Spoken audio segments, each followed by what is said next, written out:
Good afternoon and welcome, everybody. This would be the Jeff Cameron Show right here on 97.9 ESPN Radio. I'm Jeff, that's Tom. Thanks for tuning to it. Great to be with you on a Monday. Hope you had a great weekend. Noles didn't play well. Talk about that in a moment. But other than that, you have a good weekend, Tom? It's that weekend you just got to get through so that we can get to this week's Super Bowl week, baby. Yeah, I distracted myself with a little bit of golf, which is nice. Good times. We should talk about Patrick Reed. That fat ass, he gets himself in trouble on the regular.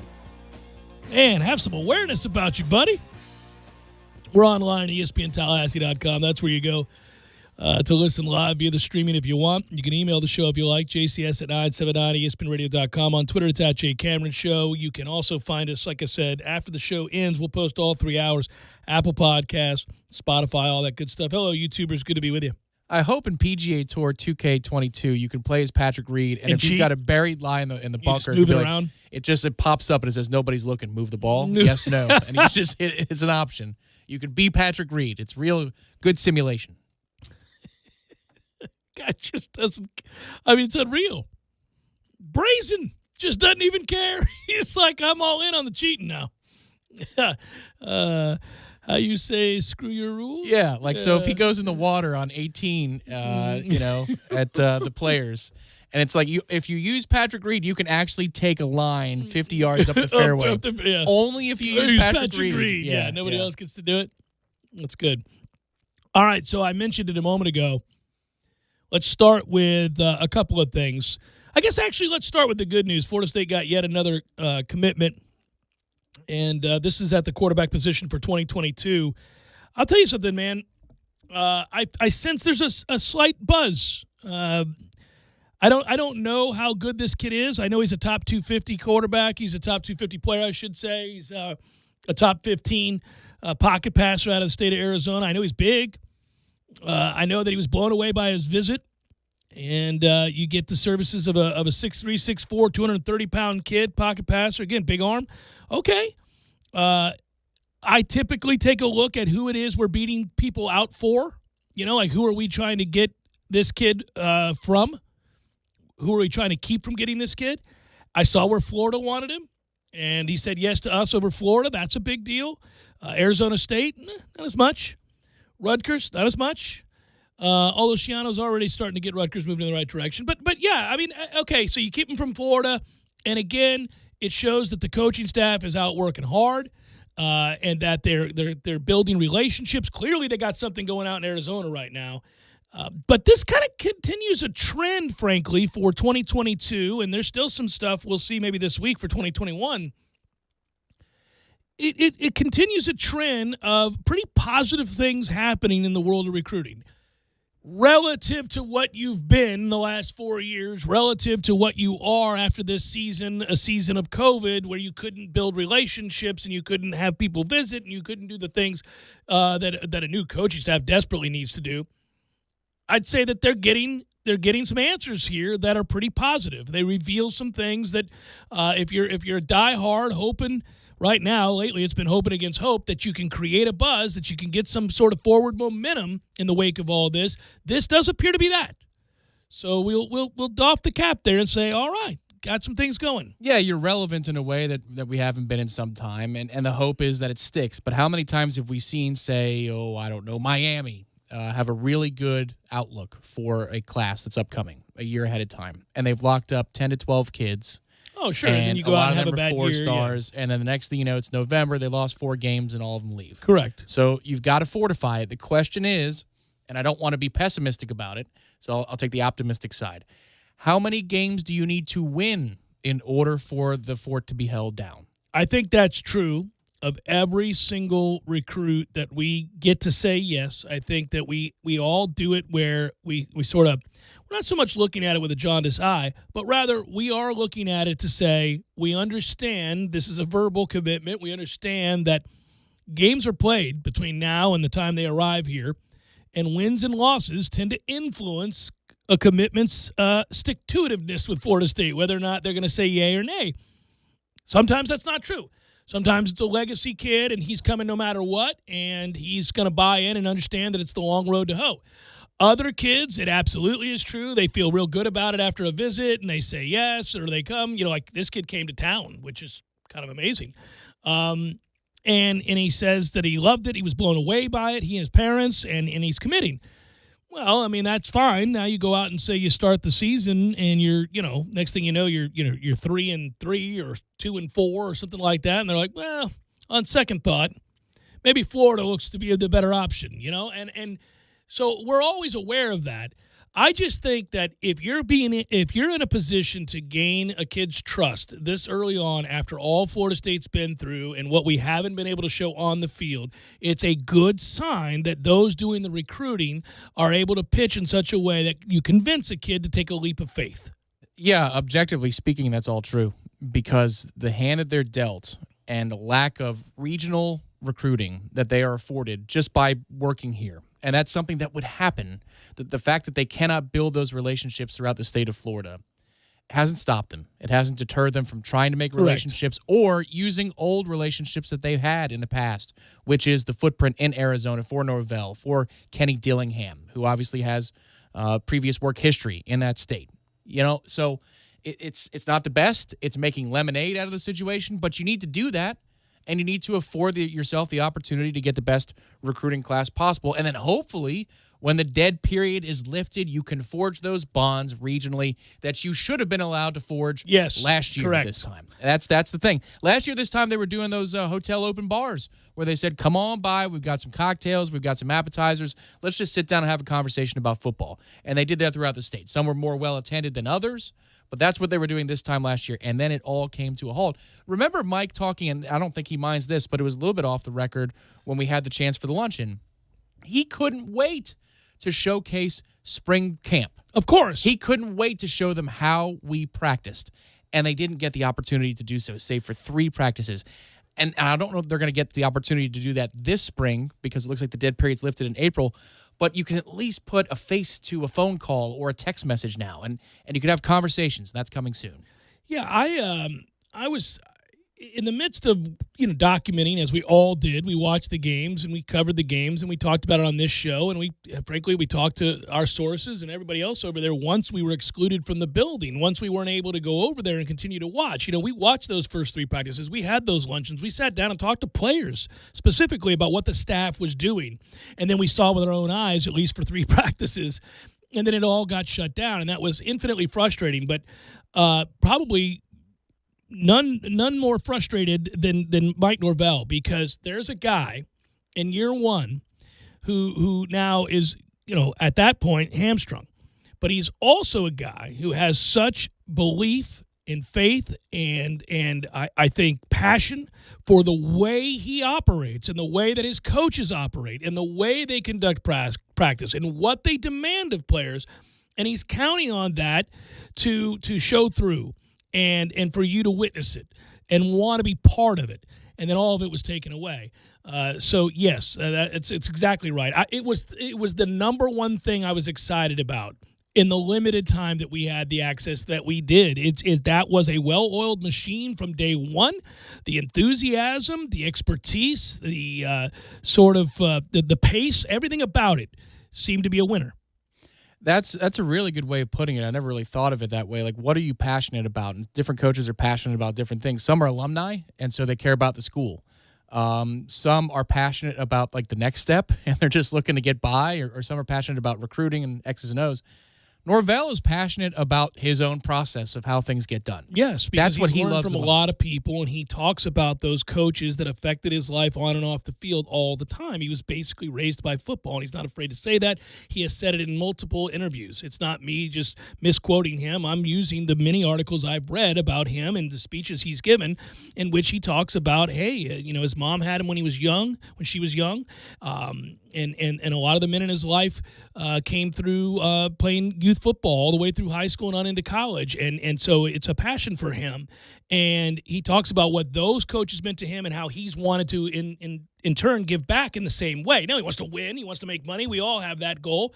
We have to. It's a useful tool, but the bottom line is, I think he feels like there's a debt of gratitude that he owes football, and he wants to exhibit that, and he thinks that it works for young men. Well, when you don't get to show that, and you're trying to turn a program around and affect the culture, it's infinitely frustrating. They are clearly making some inroads here with kids that I think are going to connect. I think that if you're committing to us now after a 3-6 season and a stretch in which Florida State hasn't been any good at all for a handful of years now, you're more likely, I think, to stick. Because I understand you got to show some positive growth, but I think we all assume they're going to do that. But I don't think these kids who are saying yes now are thinking or delusional enough to think that Florida State's going to go out and win 9 games next year. I think they're committing because they are buying into that process. They're buying into that vision, clearly. Yeah, that's fair. It has been a long damn time since we were over 500 by any margin at all, really. Yeah. So, yes, it's not quite 2017's recruiting class where it's like, oh, we were just on the doorstep, or 2018. Right. Like, you could reflect back a couple of years ago. Blip on the radar, No. Oops, We've sucked excuse now me. for 4 years. Yeah. This has to be about you believing in what they're selling at this point. Either you're a legacy and you wanted to go to Florida State, or you've listened to the coaches and listened to Mike Norvell and you believe that he's got a vision that will pay off for you by the time you leave this campus. Well, and that's where it gets really fun. If you want to be optimistic, since you are so far, you combine that, the fact that they're building these inroads, with the ability for them to get on the road in the late spring, early summer. Right. Along with the fact that hopefully by that point, Michael Alford, the FSU booster program, and Mike Norvell can all get together and maybe do some in-person stuff throughout the state and fundraise and do what's necessary in a more personal way than a Zoom call, at least by, maybe June or July, golf tournaments, whatever it is. You actually have a chance to carry this momentum through the spring game and into the summer to a place where maybe we all are feeling a little bit more positive than we have been feeling for a long time, because you're also going to be capturing people when they want to get out and do things. So from the level of recruiting, the enthusiasm of spring ball with another quarterback, a new quarterback that's a name, and then you get out into a period of time when maybe we can intermingle again, and you could do so safely. Yeah, you could see where maybe this extends. This momentum we feel now might extend through the summer. Well, you get the bump you would have gotten in a normal first year, and they have not been able to get that. Everybody gets that. When a new coach takes over any program worth the damn, there is a momentum that comes with it because you're removing the negative stigma of the past, typically, unless something strange happens. There aren't too many people hiring new coaches because the other one was kicking ass. So you get rid of that guy, and you bring in the new coach, and instantly people want to believe. They want to buy in. Kids want opportunities. And Florida State is a brand. It's a huge brand. The cachet of yesteryear helps you in this situation when a new coach comes in. Every new coach gets the bump that he couldn't get. He couldn't get because of unfortunate sets of circumstances that nobody could have predicted in year one. And then they had to go out and suck because they couldn't even really practice the way that they wanted to. So it was bad against bad at all times. You're walking on eggshells because you don't want kids to walk away from the program.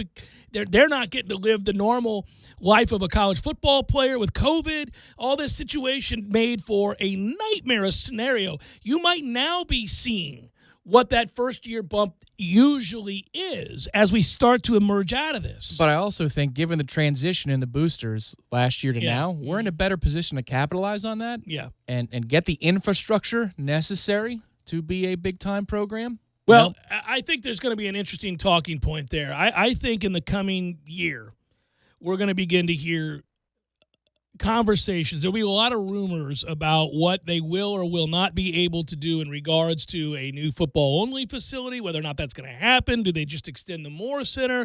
I know there are plenty of people opposed to that, and they don't see that vision as something they want to do, and they're fighting for. You were on Team Blow Up Hauser a year or two ago. I still am, and I will scream it from the mountaintops. Hauser is a special place, and we're about to be able, very limitedly, go back over there. And I mean very limitedly, by the way. It pisses me off, the numbers that they're talking about over there. You can't hardly get into a game. Now, we will be able to because we're members of the press, but the general public's going to get screwed. Anyhow, that said, and I hate that. Legitimately. Yeah, legitimately. I do hate that. And you already heard Mike Martin Jr. You could tell he hates it, too. He knows that is a big home field advantage. Relative to baseball, I know, but it is. I mean, College kids are subject, as I like to say, to the whims of emotion, and it gets loud over there, and it makes an impact, and that they're not going to have that to start the year. Anyhow, it's going to be severely limited. But Hauser's a special place in my heart. It always has been. I used to sit there in the bleachers and do homework. It's a great place. And I was the PA announcer there for a year. So I loved it. And I did other stuff with all this baseball stuff way back when Purinton and Todd Van Dyke and all those guys were there. Loved it. Kind of cut my teeth in sports media at Dick Hauser Stadium. And I'd tear it down. I'd tear it down because the innards are crap. It's done. Now, it's easier said than done. We are not in the position we were the last time we had this conversation. Right. So some things would have to happen. I don't know if you could get some money from the state. I don't know. There are a lot of rumors about how this would have to work, and I don't know the ins and outs of that, and I'm still searching to try to find out. But if you could, I've always thought, and I didn't mean to go down this path of the opening segment of the show on a Monday of Super Bowl week, and I do need to talk about Florida State basketball, but I've always thought that if you did it, that would be the spot where you could put the football-only facility. It just stands to reason. It's next to the practice field. It's not a reach. It's right there. It makes sense, right? And then in addition to that, that is a sizable intramural field, which is right next to College Town. If you're trying to bring this all together, man, why not put a beautiful baseball stadium right next to College Town at the intramural field location? What you're doing is creating the Battery in Atlanta, which is unbelievable. Well, and I've thought this for a long time, and I don't know if it's possible. Again, it's easy for me to suggest as much, or for anybody to suggest as much, without knowing how you're going to fund it, how you're going to make this happen. But the good thing is, if you have, and this is where football drives the bus, if you can, parlay momentum like we've seen over the last week or so and turn it into something even more real, like a better product on the field. Like winning games? Right. And you've got people in place that are much better at going to get the money and asking for the money and asking for help. And you're referencing Alfred, yes? Well, yes, because I've been so impressed indirectly. I've got friends who live in Tampa who make a couple of bucks, and they didn't hear. And they're saying, we'll commit. It's just amazing. I have to call them. They never call me. And they're saying, I'm getting calls now, which is kind of nice. So if you're better at going and getting the money, and football might be a little bit better, then you can see where maybe the money is raised to complete the project, to get the football-only facility. Maybe you have to do some things in order to make the Hauser move happen. But, yeah, man, there might be some real, actual, bona fide momentum on two levels, on the football level and then the organizational level. We needed that. And that allows for pancakes and a strange uptick in commitments that coincide with delicious pancakes. All right.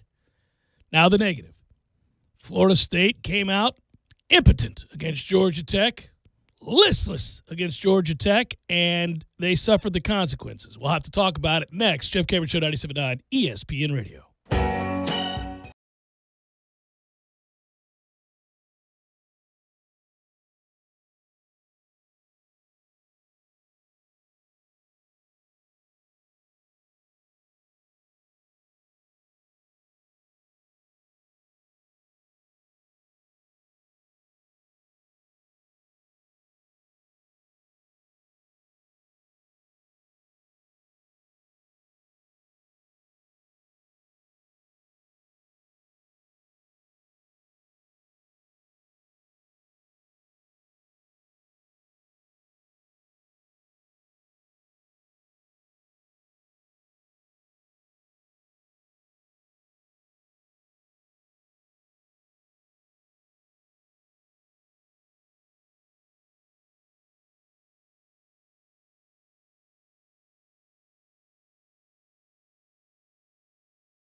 Mondays are tough sometimes because there's so much to get to over a weekend. I mean, not just the thoughts we just had, but obviously there's sort of the fallout from the Senior Bowl. You've got the Super Bowl week here now. Noles basketball. In addition to that, we got a game tomorrow night in basketball against an overmatched BC team. You've got the trade, which I do want you and I to talk about quite a bit, which is really good for Detroit in the sense that they get the picks. I don't think they care that much about the player. Goff is what he is. Up and down, inconsistent, can be good, can be bad, not an elite franchise quarterback. Meanwhile, it's really good news for Los Angeles, who's putting, clearly all their eggs in this basket over the next 2 years to try to win a Super Bowl because they think the pieces are in place, and the only thing that was missing is a quarterback, and now you've got one that's got all the tools, is a guy that, has a horrific record against winning teams, but then again, he played for Detroit. So, how much of that is on him? How much of that is just the franchise? A lot of things we're factoring in there. So a lot to get to. And then you have Patrick Reed cheating again. Because that's what my man does. That's how he gets down. Before I get into our poor play against Georgia Tech and why I'm not worried about it, even in the slightest, there's an element of it I don't like that bothers me, but I'm not overly concerned. Excuse me. I do want to say that they'll bounce back tomorrow, folks. That poor Boston College team, well, their head coach is all but crying from the mountaintops that they're about to take an ass beating. And it's not his fault or their fault, for that matter. Jim Christian talking about his Boston College team having just 4 scholarship players available for tomorrow night's game against FSU. Quote, this guy's pissed. Our athletic administration's interpretation is 8 healthy bodies. So if you are to look at our roster size with 5 scout team players, we have enough guys to play. No bueno. Not if you're trying to win a game. That's not the descriptor. Our administration made the decision that the game needs to be played. They know how I feel about this. But once that decision was made, it is my job to try to get these guys ready. Again, not a ringing endorsement for even playing this game, let alone having a chance to win it. We spent the last 2 days trying to teach 5 scout team guys our basic defense and our basic offense so that we can play Florida State. Long pause. It's a gray area. Long pause. Not really anybody's fault, just kind of an interpretation.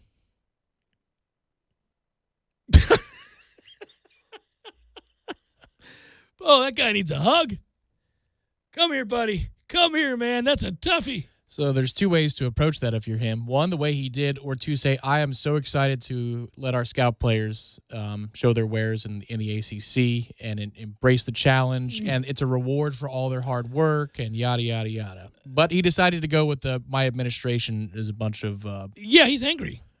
It's a bunch of hooey. He's angry because he's not equipped to compete. His team's not any good to begin with, but they have some real issues here, and that's putting it mildly. So, yeah, I do feel for them. Not enough to lose any sleep over it. Florida State will get a win, and that's nice. Wins in the ACC are good things. I wish Florida State had a tougher matchup here. I'd like to see how they respond to being punched in the mouth. Their effort against Georgia Tech was lacking, to say the least. I thought it was downright upsetting. I mean, to an extent, singular in my upsetting comments, right? I mean, I don't let this resonate in a way that I think it's going to portend of problems to come.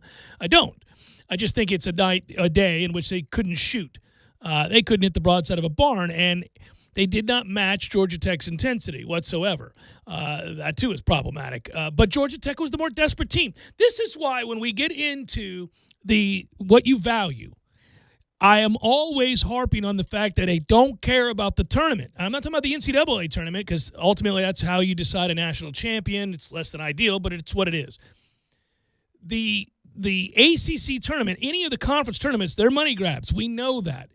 And they use that to declare their champion. But the truth is, you play a full regular season, home games, road games, injuries, no injuries, the ups and downs of emotion that come with winning, losing games, the frustration trying to develop players, guys having the light bulb go off and becoming this thing that you want or not, right? All of these things that we watch play out during the course of the season. Upsets happen. Desperate teams play great on a given night when they have to have it more. Maybe they've got more rest than you. Maybe they don't. All of these things play into your result for a regular season and a conference season. And to me, what you are at the end of that, like Florida State was a year ago, ACC champion, that is a real telltale sign of who you are more than a run in the tournament where the motivations are very different. Some teams have to win some games in that tournament just to get to the NCAA tournament. Other teams, it doesn't matter if they roll out their backups and lose by 50 in game one. They're going to be the same seed they would have been already because of what they accomplished during the regular season. So they're indifferent about the game. We don't like to believe that, but it's true. So motivations are oftentimes different there. But this game is a perfect example of what can happen where one team knows that's a huge feather in their cap if they can get that win. They're playing exceptionally well at home, and they've got some bona fide scorers who have been lighting it up lately. They see this game as a tremendous opportunity. They're angry about how it went the first time, and their coach has their undivided attention. Once again, they love the shooting backdrop there at Georgia Tech. They shoot it well. They're scoring nearly 80 points a game. Florida State comes in high on the hog, having played exceptionally well lately, and they get off to a poor start. They miss some bunnies. They miss some easy shots early. Georgia Tech starts hitting some shots. Florida State, if there's one thing that I am getting concerned about, or at least keeping a close eye on, they turn the ball over per possession at too high a clip. That's got to stop. 20 turnovers in this game is handing the game to the other team. I mean, if you consider at one point they got this cut to 3, and at another point late in the game they cut it to 7, if you look at the way they shot from the free throw line or didn't, and the way they turned the ball over, you can see in a nutshell you never really gave yourself a chance to complete the comeback and find a way to take the lead and put game pressure back on Georgia Tech, because every time you had an opportunity to do it, you either turned it over or you missed. Simple as that. Yeah, I think the good thing about this game is it teaches you a real lesson, and I'm glad that they got it, because this is when UCF came to town and then Gardner-Webb after them, and you took Indiana's best shot. Remember, we talked about how we are now the hunted. You know, Florida State, it's not just because you won the ACC championship. It's because of how many years in a row we have signified excellence in the sport. Sweet 16, Elite 8. Contenders for the ACC championship. That was a Final Four contending team last year. So you're used to being ranked. We're used to being ranked in the top 20. We're not all that together unused to being ranked in the top 10. And so other teams, they see you as the reason that if they're on the bubble, they're going to get in because they beat you. And Georgia Tech played like that. They played with great intensity and desperation, and they didn't finish us just one time. They did it over and over again with big shots to either break a cold spell for them when we're cutting the lead down. Contested shots around the rim, contested threes. You got Alvarado going nuts, driving baseline. He's got a reverse lay-in. He's flexing on you. This is what I love, because last week, I remember we were talking about the ACC and relative strength of the conference year over year, and how last year we were so battle-tested. Mm-hmm. We really were. And I was wondering, like, does the ACC, we get it this year? Yeah. Do they not serve us this year in that regard? Well, okay, big answer. They did on Saturday. That's a good lesson, because that could be a 13 seed in the tournament that you take too lightly, and this is what's going to happen to you, because they come in with that eye of the tiger, so to speak. And Georgia Tech did. And then when you see later in the night that Virginia Tech handles the Cavaliers, now you've got a multi-horse race in the ACC standings, and it's not only the February 15th game against Virginia that we circle. We're playing Virginia Tech in the next couple of weeks too, man. Yeah, no, it's going to be fun. It did expand the competitive balance of the conference. You're right. Now all of a sudden you'll look closely at a Virginia Tech. You certainly look at a Georgia Tech who's playing well right now. North Carolina's playing hard for rolling out their Roy for the first time in a couple of years, so that's good to see. I mean, I don't care, but they are playing pretty well. We expect at some point Duke will get it together and play well. We know Virginia and Florida State are good teams. Well, Duke just handled that Georgia Tech team. So, no, they did. They did. Although that game was close. Tech played well in that game. They got it. They cut that game pretty late to 5, I think it was. Well, Alvarado's been a machine. Yeah, they have. They had 3 guys that could really shoot it, and they did. Florida State didn't play well. They also just were uncharacteristically bad from 3. I mean, this is a team that can shoot. They've proven that. And they just didn't shoot well at all in this game. You have 20 turnovers, which is what I was alluding to as too many. But it is, again, per possession that I look at. In the first half, you have way too many. You almost turn it over some neighborhood about 40% in the first half of your 23 possessions or whatever it is. It's awful. Also, I would say that Georgia Tech got a lot of points off of steals, so good for them. That's a difference. They ended up having a 10-point advantage off those points and steals. So that's 22-12. I think they had 2 players up to 11 steals between the 2 of them. You never see that in a box score. No. That's absurd. No. And we also, for the first time in a while, we've been on a tear from the free throw line, and this is a game where we weren't. We shot 60% from the free throw line. They shot 76%. It's not hard to diagnose this one. It really isn't. You can just see what happened here. But I will also say again, I think this feels like an anomaly. And, you've played very well for a stretch of 4 or 5 games, and now you have a stinker, and I'm not going to overreact. But, for example, Malik Osborne had found himself in those aforementioned games. He had become the player he was a year ago with that huge upside. He's physically tough. He's in your face. He can do a lot of things well.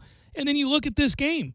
He goes from those other 4 games, Tom, where he averaged double-digit points, shot it at over 50%, averaged nearly 5 rebounds a game, and here he is, looking awful. Right. So 0 of, what are we doing? Well, you look in that stretch of time, be it Malik's dunk all the way through to Malik's block there against Clemson. Then there's the Ngam dunk, the two-hander last week against Miami. When we're on that roll, when we're just steamrolling everybody, we're not trying to win by 5. We're trying to take it from you and just take your soul. And that was the thing that last year's team, that was so great about that team, to answer the bell for Louisville, not once but twice, and in other games. The hard part about this one is you're learning, because that's on tape. Everybody gets to see that we're mean and we'll bully you. Moses Wright's dunking with 30 seconds to go, and he's still celebrating running around the court. Yeah. Alvarado, he's pulling a Grievous Vasquez. He's running around looking to the fans who are non-existent the whole game. Good. Remind us why we need to be the bad guy. Remind us why you have to have the killer instinct, because in a given night, this could happen to you. Go watch Jalen Johnson's dunk in the game against Clemson. It is fun, to watch Clemson fall off a cliff. Screw them. They get pounded 79-53. Woo. Oh, my. Yeah, get you some of that. There have been a whole lot of get limber Clemson moments here lately. They are not competitive all of a sudden. They had a December to remember. Mm-hmm. But go look at the posterization. Jalen Johnson dunking in this game. It'll hurt your feelings. That poor kid, you're like, son. Bend over. It's like I always bring up the Al Thornton dunk against Wisconsin, where you're just like, that's not right. That young man should not have gone through that. You should not. That shouldn't be all up in your grill like that. That's just not what we do. And then sometimes it happens to you, and then you got to get mad again, and that's Saturday. Well, nothing happened quite like that. No. It's the Blake Griffin. Oh, the Blake Griffin is so wrong to this day. I'm going to go watch it during the break. It's called the tractor beam. It's just so wrong. It's Jeff Cameron Show, 97.9 ESPN Radio.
I've already started looking at the draft. I don't know if you're mocking it up over there already, Tom. It's that time of year we can start to mock it up.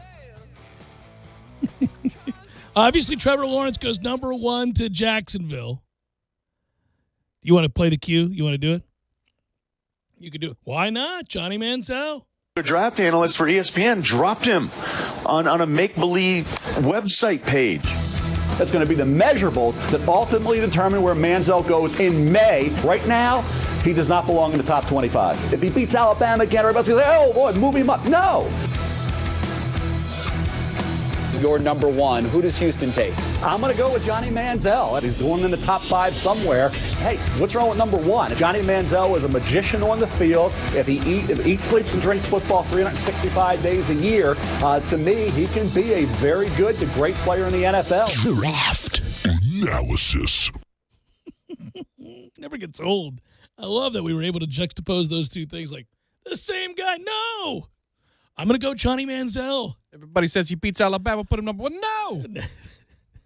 What if the Jets don't take Zach Wilson at number 2? Well, Mel has him taking a receiver at number 2, Jamar Chase. He released his first mock draft last week. That would be the LSU wide receiver who, didn't he miss the year? No. Yeah, he was 2019. He was great. Didn't he suffer an injury? He may have. I don't know. That's such an anonymous program this year that I didn't pay attention to LSU. Other than the time that they lost the game, or they beat Florida because of the shoe throw. That was cool. Would you take Zach Wilson or Justin Fields if you're the Jets? Ooh, man. That's tough, isn't it? I'd have to see how their pro days go. It could really sway me one way or the other. I got to say, I wonder what I would do, though. I mean, I don't know. We both like Zach Wilson. We have seen BYU, and we talked about him on the show this year. Yeah, all jokes aside, I got to know if he can make it through the New York, New Jersey market. Like, so I've got to interview those two. Yeah, you got to find out what he is, right? Because it's different. Like, even though Jets fans know that they're probably going to go 5-11 at best, you still have to answer much harder questions. So, who handles the harder questions better? All right, so he doesn't have an electrifying arm. It's a good arm. He is an above-average athlete who can move. He's 6'3", 220, and he can get out of the pocket and hurt you with his feet. He's a good thrower. He did complete over 70% of his passes. He threw for nearly 3,700 yards. He's a good player. I don't know. I'm in the air on him. I don't know what to do with him.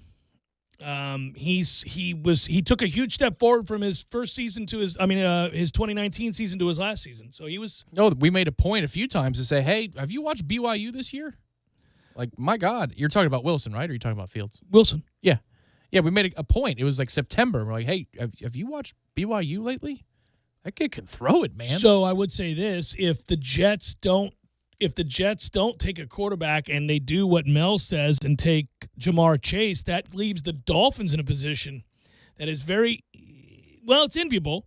If you really want a quarterback, you could take one here in the form of Justin Fields or whomever didn't go in that 2 spot. Right. If you think Tua is your guy, and despite his season and how poor he looked and became a check down darling, again, he didn't get any OTAs. He didn't get any of the stuff that you would normally get. So if you're saying we're not giving up on Tua this early, which I would understand that tact, it's just hard.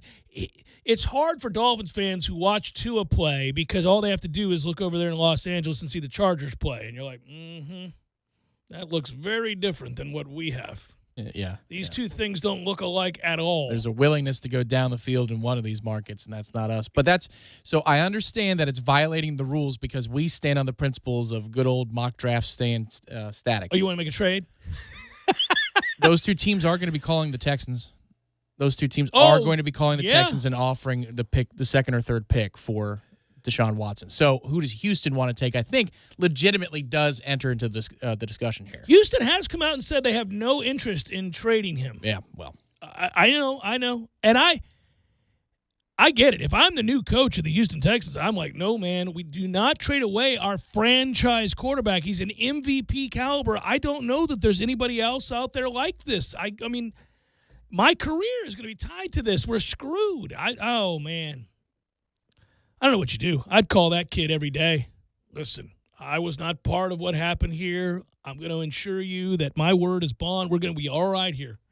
Well, apparently there is an assistant to the owner, Easterby, I think is his name, that they've retained. And I think that guy's got to go for Deshaun to even pick up the phone because right now he is, according to Schefter, taking the Khalil Mack playbook. Yeah, he's not talking to anybody. Which is, there's no answer. They can send him a text. They can call him. No, he's getting no answer, right. Completely cut off. Well, and that's why Gruden had to trade him because it wasn't like Gruden was a total dumbass. It was just he would not return any correspondence from the organization. So it's like, well, shoot.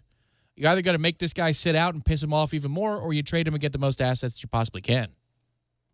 If the Dolphins want to keep Tua and they think that he's the guy and that, look, let's go through this process and see if we can't get him to be what he was, which was very special in college before the injury, then you draft Jamar Chase if he's there. If the Jets take a quarterback, now you get an elite wide receiver.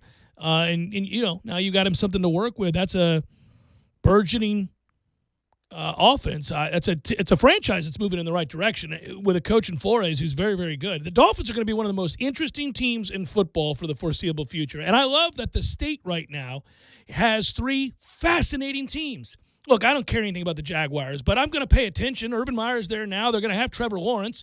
Let's see what happens with the Jags. Meanwhile, the Bucs are in the freaking Super Bowl. Brady will be back next year, it does appear, unless they win it and he rides off into the sunset. But it doesn't seem that way. 84 questions about that today. Like, are you appreciative of how where you are, and when are you going to know when it's time to walk away, and how grateful are you for having this much time in the league? Like all of these questions, and Brady just one by one, he's like, yeah, well, when I know, and then he finally got asked a question, which was, do you foresee yourself playing past 45? You already said 45 is a goal. He's like, I certainly could.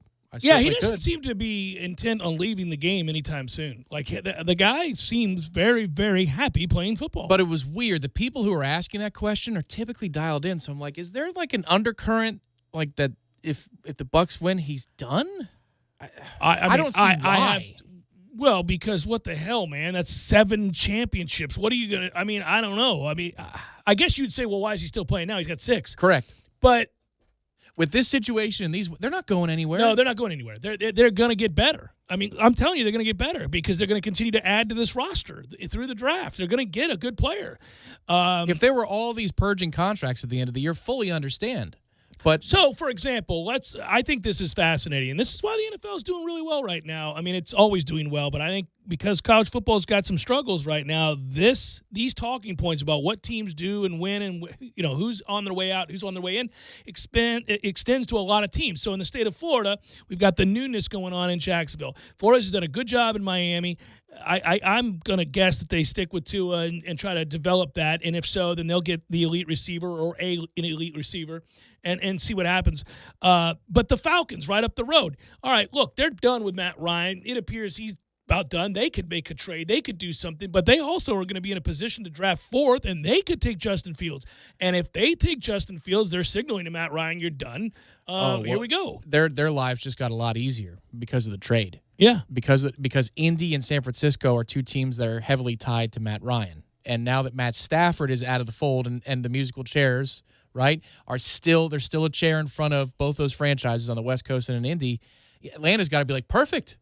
We have 2 suitors with which we can pick up, I don't know, 2nd-round pick, 3rd-round pick for Matt Ryan and the giant contract that they'll take on. Beautiful. Man, it's kind of fun to go through this list. I'm looking at the order of the draft and who's going to do what. By the way, it was not a good write-up while we're on the subject of the upcoming draft for Hamza Nasruddin, who had a tough week. Really ended up being described by many who were there at the Senior Bowl as a fish out of water in the sense that he might not have a position. He can't cover anybody in man. Listen, I like him. He was kind of a jack of all trades here. He was dedicated. He worked hard. He came back when he didn't have to. All of that. He'll hit you. He'll tackle in space, but he's not a cover guy. So that diminishes his stock because the idea was that he was a dual player, that he could do everything. No, he's probably a guy that appears initially to be without a position. Apparently, Janarius got some good run. People like what they saw out of him. Well, look at his body type, man. I mean, you see that a lot of times, But if he ends up being okay at the next level, that's going to be another one in a long line where you're like, what the hell are we doing or not doing? I've been saying this for how long now about our defense? Josh Sweat is an okay NFL player. Oh, he's a pretty damn good NFL player. Guys, Anybody? It's frustrating as all hell. It's Jeff Cameron Show. Ira Schoffel, WarChant.com. Going to join us next.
to Jeff Cameron Show 97.9 ESPN Radio. Appreciate you tuning on in. I'm Jeff, that's Tom.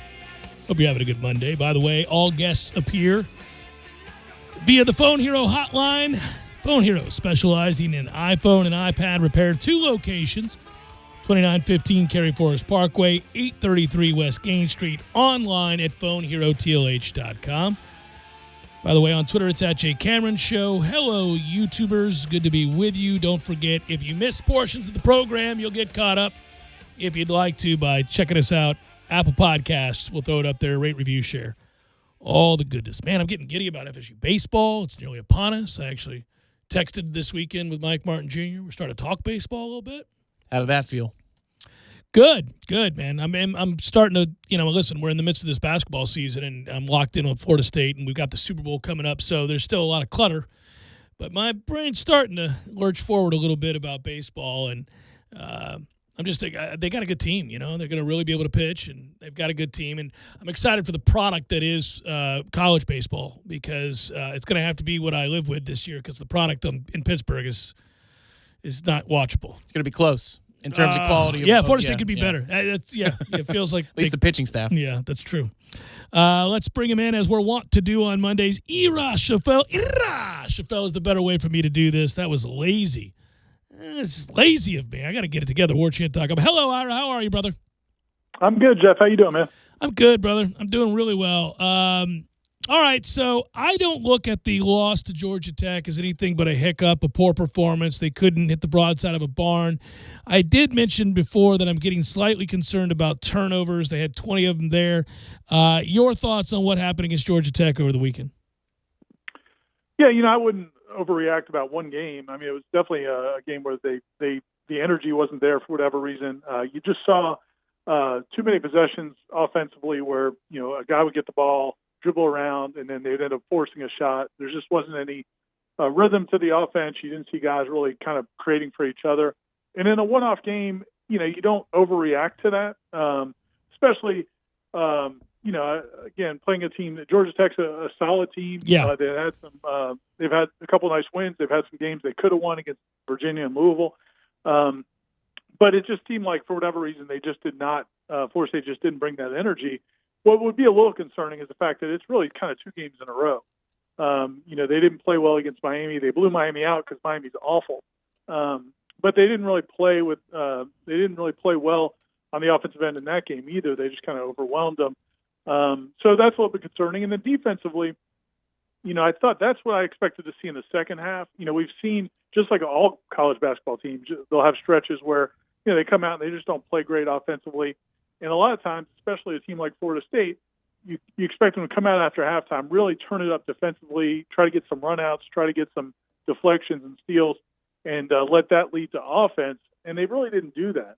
They just never really it seemed like they made a little bit of a charge, and then Georgia Tech responded, and then that was it. So, I'm sure, it's gotten their attention. It's not, unusual. It happens during the course of the season. You just don't want to see it happen more than a game or 2 in a row. And like I said, I think we're kind of at that 2-game point right now. So you want to see what they do going forward. Yeah, and it stinks because in a weird way, I'd like to see them have to play a tougher game than the one they're going to play tomorrow. Right. They're not going to learn anything from beating this poor, depleted BC team. And obviously, you're reading the quotes today. I mean, that's an untenable situation at Boston College where COVID has just crushed that program, and their coach is not afraid to let everybody know he's not real pleased with the administration's decision to move forward with playing the game. But the bottom line is they're going to play it, and Florida State's going to win it handily. There's almost no way they couldn't, and you're not going to learn anything before the game after. So you kind of wish they had the chance to get back in the saddle and have to compete again against somebody who's capable of beating them. At least I do, but they won't get that tomorrow. Yeah, I agree. And I guess Boston College has already had several games postponed, Mm-hmm. and I think they're at the point where the league is basically, I'm sure there's some pressure coming from the conference and TV saying, hey, look, we need these games. So they're going to play, basically, they have 4 scholarship players and 5 walk-ons. And so they're going to play this game. To your point, Florida State's probably not going to learn a lot. But I would say this, though, if you look back into the COVID break, when this team made its most progress really this whole season was during that break when they were practicing amongst themselves. So really, that's what it's going to come down to. I mean, look, you see the talent. You got MJ Walker, Raekwon Gray, Scotty Barnes, Polite when he's healthy, Balsa. I mean, they've got so many weapons. It's really about how they play and what they bring. It's not. I don't think it's about continuity or proving to themselves they can do it. I think the biggest challenge for this team right now is just bringing that intensity night in, night out. And what's interesting is, I feel like we've seen it in cases where they feel challenged. You've seen them respond the way they did early when Florida tried to challenge them, and there's a couple of games when teams at NC State, picking them up full court, that kind of got them going.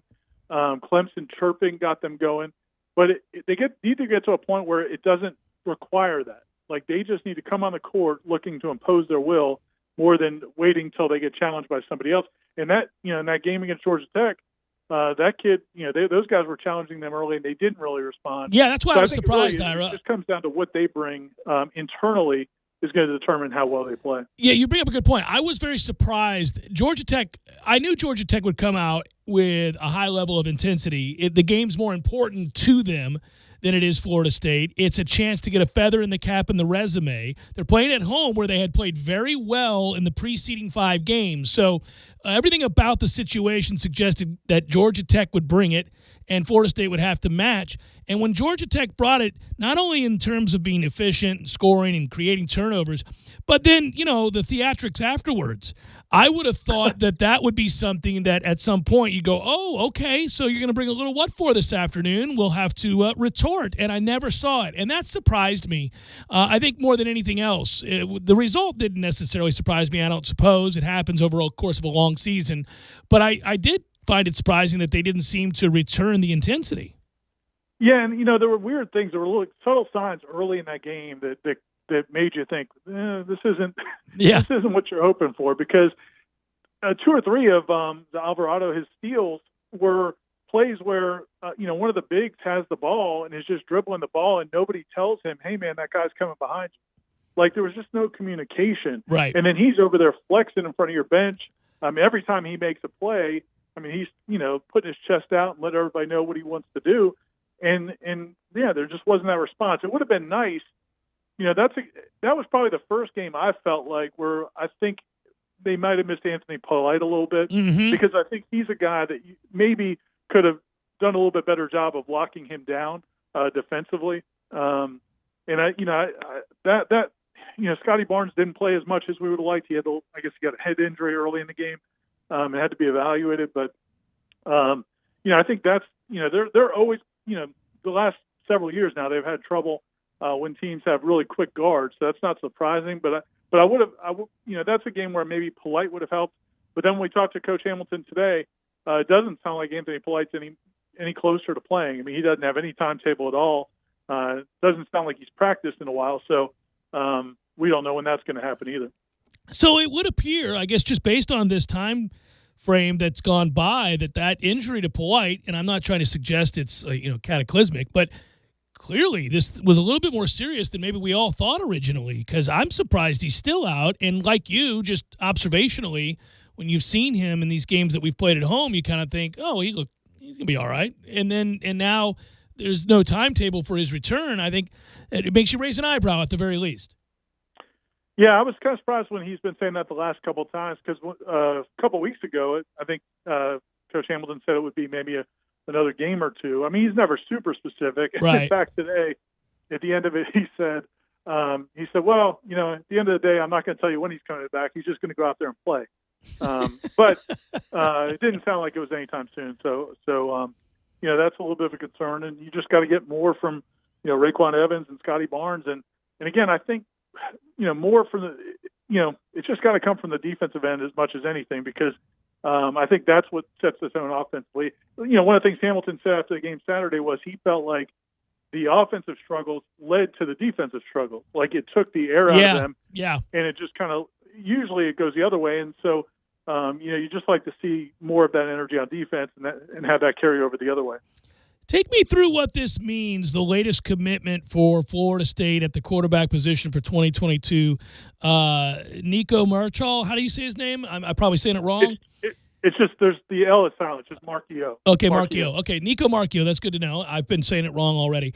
But here's why I listen. We all know it's 2022 and it's a verbal and you got to wait. But he was really excited, and I know he came to town and he seemed to talk about Florida State as a place that he was pumped to be committing to.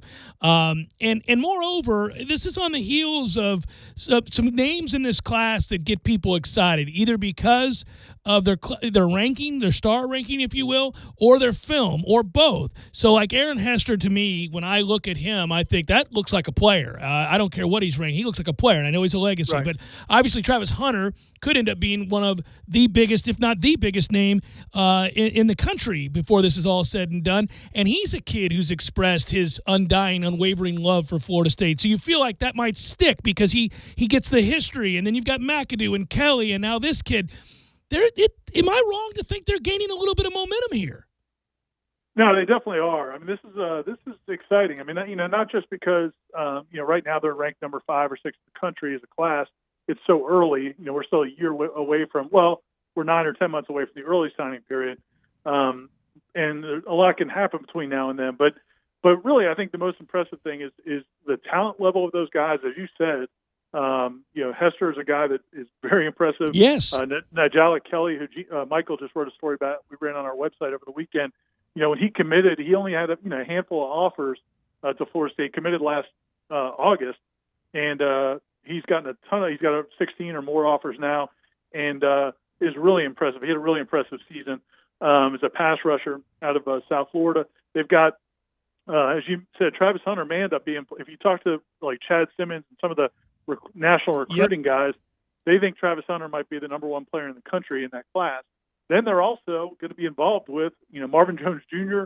I think we all expect to be in this class just because of who his dad is and the relationship there. There's the number 1 offensive tackle in the country, Julian Armella, whose dad played at Florida State. That one's not as much of a slam dunk, but he's certainly going to be. Florida State's expected to be in the hunt there. This class. I mean, as long as they could just show anything promising in the fall, I really feel like this class could be that kind of class, like the 2010-11 classes were that kind of got Jimbo's tenure going. I'm not to discount Norvell's first class, which I think he had some nice players in there. But you talk about Dix and the running back, and there were some nice players in that class, the quarterbacks. But this class, coming off of a 3-6 season, if they can put together a class that's loaded with 4- and 5-star kind of guys, it would be really impressive. But I think they are going to have to do something on the field to keep it intact. I mean, you might keep some of those guys who are just loyal to the school and really believe, but you'd have to believe another subpar season would another sub 500 season, if nothing else, would cause some of those guys to waver. Well, yeah, you kind of lead me right into the question I was going to ask you, and you answered partially what I was going to ask of you, but I posited this in the first hour, Ira, that what I get excited about is that it seems like to me anybody willing to commit to Florida State right now. So, this kid and the aforementioned kids that have said yes to Florida State, whether it's Aaron Hester or Hunter or Quincy McAdoo, whoever, that to me, based on the fact that we did just go 3-6 and have sucked for 4 years. So it's not just like it's this past season was a dip, and they've been terrible here for some time now. And in the world of recruiting, 4 years is a long time to suck. So to me, like hearing them say yes to Florida State in the wake of all this seems to suggest they have some staying power so long as you don't take a step back. And we don't think Florida State's going to take a step back from 3-6. Last year was as ugly as it could get. I don't know. Am I wrong to think that? I'm in agreement with you. You can't go out here and go, 2-10 or whatever. But you at the same time, I think if you show marginal growth, these seem to be kids with some staying power just because they're already saying yes to a program that's been down for 4 years. Yeah, I mean, I agree with you, and and I didn't mention the Quincy McAdoo kid earlier. I mean, he's very impressive. He's his listed as an athlete. He's I think he's a Rivals 100 guy, but I think they expect him to be a wide receiver. And his film certainly is very impressive as well. I mean, I think that's the, if you were sitting down, if you're Mike Norvell at the end of last season, and they had, because they were saying back in like last January and February, during those junior days, they had gotten a lot of these kids on campus. They had started working on that 22 class back then, and they thought they would have in the spring to really kind of make more headway with the 2021 class. It's actually kind of working backwards a little bit. They bring those junior day kids in early, underclassmen, and in the spring they were going to try to make up ground with the guys who were signing this past December and February, and in this February. But then everything got shut down, so they kind of got hurt more in the 2021 class than anything else. And I think, I think the coaching staff looked at it like, okay, well, we'll do what we can for 2021, but maybe go heavy with transfers, because then if we do that at least lets us show more proof of product on the field, and then that's going to help us seal the deal with those 2022 kids. So I think this is kind of the other reason it was important, I think, to bring in so many transfers. They've got, I guess, 7 or 8 already. They might have 1 or 2 more in this class. I mean, that's almost half of this class is going to be transfers. And I don't think it's because, hey, we need to win now because of any outside pressure. I think it's, hey, if we bring in this infusion of talent, they help us kind of get over the hump. That shows those 2022 kids that they have a reason to really stay bought in. That could be kind of what gets them over the hump and gets them going. So I think that's the recipe, and I don't know that, I don't know that they're going to win 8 games or 9 games or 10 games. But you would assume with the guys they're bringing in, with what we've heard about and what we saw from some of the guys, the way they bought in at the end of last season, they should be improved, and that should be enough to kind of keep this 2022 class rolling, which could end up being kind of the future of the program. Yeah, it's just nice to have a conversation where it's not all negative and it's not all more of the same. I mean, I sometimes we have to, Ira, over the years, especially if we're servicing our listeners who are largely, or your readers who are largely Florida State alumni and or supporters, boosters of some kind, just fans, whatever it might be, you got to try to find some sunlight here and there. But this doesn't feel like that. This feels like genuine good news and positivity beginning to swirl around a program that has seen nothing but negativity. So it's fun to be able to have the conversation with you and not be like, I'm kind of manufacturing this. You know what I mean? It's nice to know, like, this is real. We can latch onto this a little bit. Brother, I'll talk to you tomorrow. Be good. Thanks, Jeff. See you, man. All right, be well. That's Ira Schoffel, warchant.com. Yeah, sometimes, look, you're latching on to any glimmer of hope. I mean, nobody wants to just sit in doom and gloom, mired in the muck all day long. You got to find something, and there's usually somebody or something that is somewhat, you're capable of spinning it positively. This seems like genuine an uptick in interest and a buzz in recruiting that is born out of something organic, and so that's exciting. Yeah, I think that's the test of. The theory will be that if you're committing to Florida State now, you know what you're getting into. You know it's a rebuild. There's no way they can sell you that you're the difference between us winning a national championship and not. No, that's the whole reason I bring it up. Last hour and this hour, it's like, look, man, if you're a kid who's highly sought after and you have options, even if that option's Florida, who we think is going to take a downturn, they've been a lot better than Florida State lately. So this kid could have gone to Florida. He visited Gainesville already. He went to Gainesville, and he went to Tallahassee, and he didn't rave about Gainesville, which why would you? But, he's raving about Tallahassee, and this is seemingly a genuine feeling of I'm excited to go there. Well, I mean, you did see us play last year. You did watch us play the year before and the year before that, right? This has to just be because you believe in what these coaches are telling you. You believe in the vision they have. You're sharing the enthusiasm for what that looks like and the climb, because you have to be committed to a rebuild. You're saying it right now. I mean, look, you come here knowing year 1 might be average. Year 2 might be average. But by year 3 or year 4, as I'm getting to the time where I can shine and maybe be a cause for change or a cause for a step forward in the win-loss record, I think we're closer than people realize. You said this a million times, and Ira alluded to it as well when he talked about the years of the classes in Florida State history. Who's going to be the LaMarcus Joyner? Yep. Is it going to be Hunter? And now we're getting the kids that are following. Who's going to be the Timmy Jernigan that takes us to that next level? And so Norvell's searching for those kids, but the experiment's going to be, because it didn't work for Altmaier. Remember, Luke Altmaier was going to be that guy that, come hell or high water, and there's a lot of hell, a lot of fire, that he was going to stick, and he didn't. So is Travis Hunter going to be different now that he's going to get more attention for the next 9 months? This is where it is good that you have an early signing period, because if we had to go a whole calendar year between now and when he could put his signature on a piece of paper, it's probably good that it's a couple months fewer, but it should be really interesting. Listening, I talked to somebody over the weekend that's their forte. It's what they do. They cover the high schools in the region, and they cover the recruits, and they talk to you about, this guy may be the real deal. This guy's overhyped. I don't like this guy as much. Hey, I've talked to a lot of coaches who say, look out with this guy. He's got these problems off the field. That's why Florida State's getting interest from him, but these other schools are backing off of him, et cetera. So you're trying to find anything you can. To a man, no matter whom they cover, what coaches they talk to, what camps they've been to, they all say Travis Hunter, a complete bona fide freak, the kind of guy that changes classes, the kind of guy that changes defenses. He's a freak.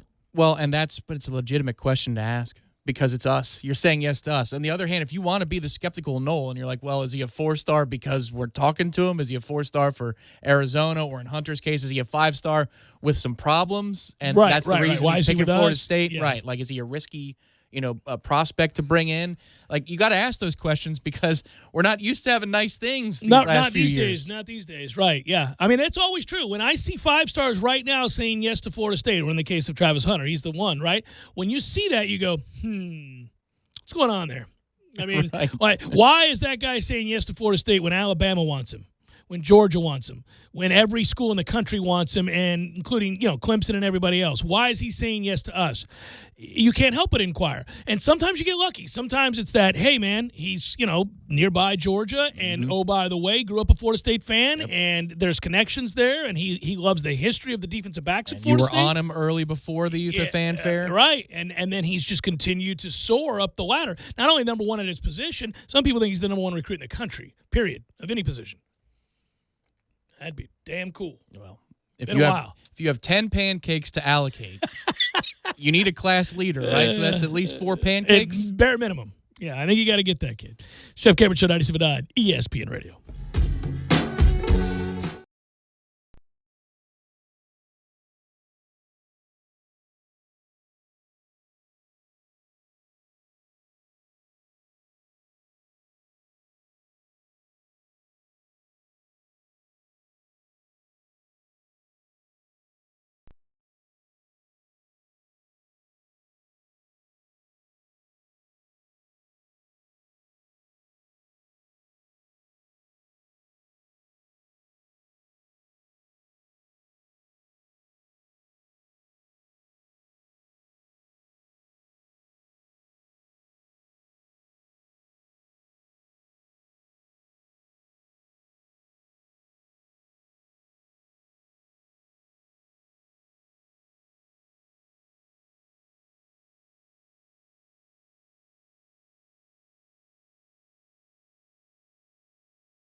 Goff. It's a good thing he made a lot of money because of the dumbass contract the Rams hurried to sign him to. But in the sense beyond his financials, if you're talking about a quality of life in your profession, things just got ugly for Jared Goff.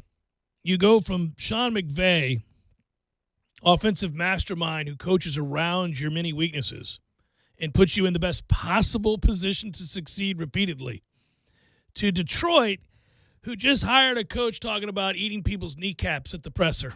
He sounds like a Neanderthal. That's not going to go well, partly because it's Detroit, and it never does, no matter who they hire, Matt Patricia, anybody else for that matter. But now you go to a place where the weapons aren't as bountiful, you're limited, and the Rams believe you were severely limited, hence the reason they made the deal that they did. And meanwhile, you're Matthew Stafford, you got your pants down. Good times. You're going to an offensive genius with an emerging superstar at running back, plenty of weapons. You got a good tight end. You got a good receiving core. Not great, but good. Okay, let's do this. I'm at the end of my career. I got a chance. I get to live in Los Angeles and not freaking Detroit. This is going to be all right. Yeah, apparently he's got a property out there already because he's boys with Clayton Kershaw. That's a good damn deal right there. And it's a good deal for the Rams, who are saying, look, I know we're giving away picks, and I know we've got all these problems down the line. When you project our future, you're telling us you better do something within the next 2 or 3 years, 2 in particular. That's why they did it. I mean, when you have what you have in Jalen Ramsey and Aaron Donald and all the weapons that we talk about, if you deem it that the reason you're unable to win consistently is that you don't trust your quarterback, and clearly that's what they said here, we don't trust Jared Goff, then, okay, you have to make this deal because you're in it to win it now. Not unlike, I don't think, now from a salary cap standpoint, it's a little bit of a different conversation. But the Saints decided 2 years ago we're going all in on the end of Breeze's career to make a run at winning the Super Bowl, and we'll sacrifice 4 and 5 years down the road in the hopes that these 2 years we get there and can find a way to make it happen. And that's why it was all the more heartbreaking that they got screwed in the game against the Rams, and they didn't get there, so their run ended up empty-handed because by the time they had a chance to go back after it, Drew Brees was shot. He was done. And there they are, stuck. So it didn't happen for him. Tragic. What a shame. Suck it. They're done. Now the Rams are saying, okay, Jared Goff is the reason we can't win a Super Bowl. Is there somebody out there that could help us out at the most important position possibly? Yes, Matthew Stafford's got all the tools. I would make that move. Yeah, they had an ideal situation. Did Detroit to make this deal happen? Oh, yeah. Because Indy wanted him. Carolina offered their top 10 pick plus Bridgewater. Colts, Denver, San Francisco, Carolina. Mm-hmm. All of them said, we'll take him. Boy, Jimmy G stock, too. I mean, for those guys who just got signed, do mega deals. Isn't it funny how the tables can turn over the course of a couple of years? I like this deal for Detroit, too. I know it's not going to work there for Jared, but... Yeah, you're building it back up. You're building it back up. You get a third this year. You get 2 first-round picks. You do. Yeah. And then in year 3, right, which is about the time that these things are going to turn around, Jared Goff is owed $0. If you want to cut him, you can do so with no penalty whatsoever. So you've got a 2-year trial with Jared Goff. I think we all think how it's going to go. We probably know how it's going to go. Completely agree with you here on this take that Detroit had to make this deal. It's the best thing for the franchise. Jared Goff is a above average, serviceable, a little bit above serviceable starter. Streaky. Yeah. He can be good. He can win you a game. He can certainly lose you a game. He's not as dependable as you'd want when you're making a run at a Super Bowl. Well, Detroit's not trying to make a Super Bowl. And, when you're able to get this many picks for an aging quarterback that wanted out, his time was up there, that marriage ended. It's not bitter, but he was ready to go, and they're ready to start over. They've got a new coach. You want to stockpile picks. Your roster is not very good. You've got a long ways to go. You got to replace these players. You got to do it with picks. You get your picks. You move on. Is it like 4 or 5 first-rounders that Jared Goff has cost the Rams now? Because they had to trade up to get him. And then they're sending Yes, two of that's these. correct. They haven't had one since 2016 when they took him, and they're not going to have one until, I think, 2024. It's just unbelievable. If I was a Rams fan, the one thing I'd be pissed about, and I'm more happy than mad, but the thing I'd be pissed about is when Adam Schefter was talking today, and he had to do like 4 separate hits on the same topic on Get Up, but I have it on in the background. And one of the 4 times he slipped, Adam slipped. He used a word that I'll bet you he wished he hadn't used, which was they were not pleased with Jared Goff's development. He did not develop. They were not pleased with his development. They were not pleased with his motivation, and they were not pleased overall. When he said motivation, it was the absolute red flag of red flags. So the intel that he got is that Jared shut down on McVay, which I'd be like, are you kidding me? What the hell is wrong with you? We just committed. He was the richest player in league history, NFL history, when they signed him to the deal a couple of years ago. And you're going to shut down on your coach as Jared Goff? Jesus. I'm going to guess that if you're saying that if Schefter believes and the information he got is that Goff shut down on McVay, it would have had to have happened after they scored a whopping 20 points to the Jets and lost to a team that couldn't stop the pass, or when they scored a grand total of 9 points against the Seattle team that for at least half the season was the worst passing defense in the NFL. You know, there would have been a vibe at that point in those meetings because those games were back-to-back, I might add. Or was there a vibe beforehand, and this is the symptom of that vibe? Well, that we'll never know, right? I mean, they scored 38 points the week prior against Arizona. I don't think there would have been a vibe there. I don't know. To me, those 2 games may have spelled the end of Jared Goff's time in L.A. because at that point, they're looking at this going, really? 9 points against Seattle? And then we drop, 20 against the Jets and lose that game? We've got a squad on defense now. We've got a team that can, I can't trust. Well, I'll say this. When they didn't start Goff and he came in relief, which means he was available to play, that was the number one indicator at that point. You got some bum nobody's ever heard of in your life that you opted for. It was over in that moment. Correct. Amongst the insiders, again, the guys who have all this information, they can only tell you in code what they know.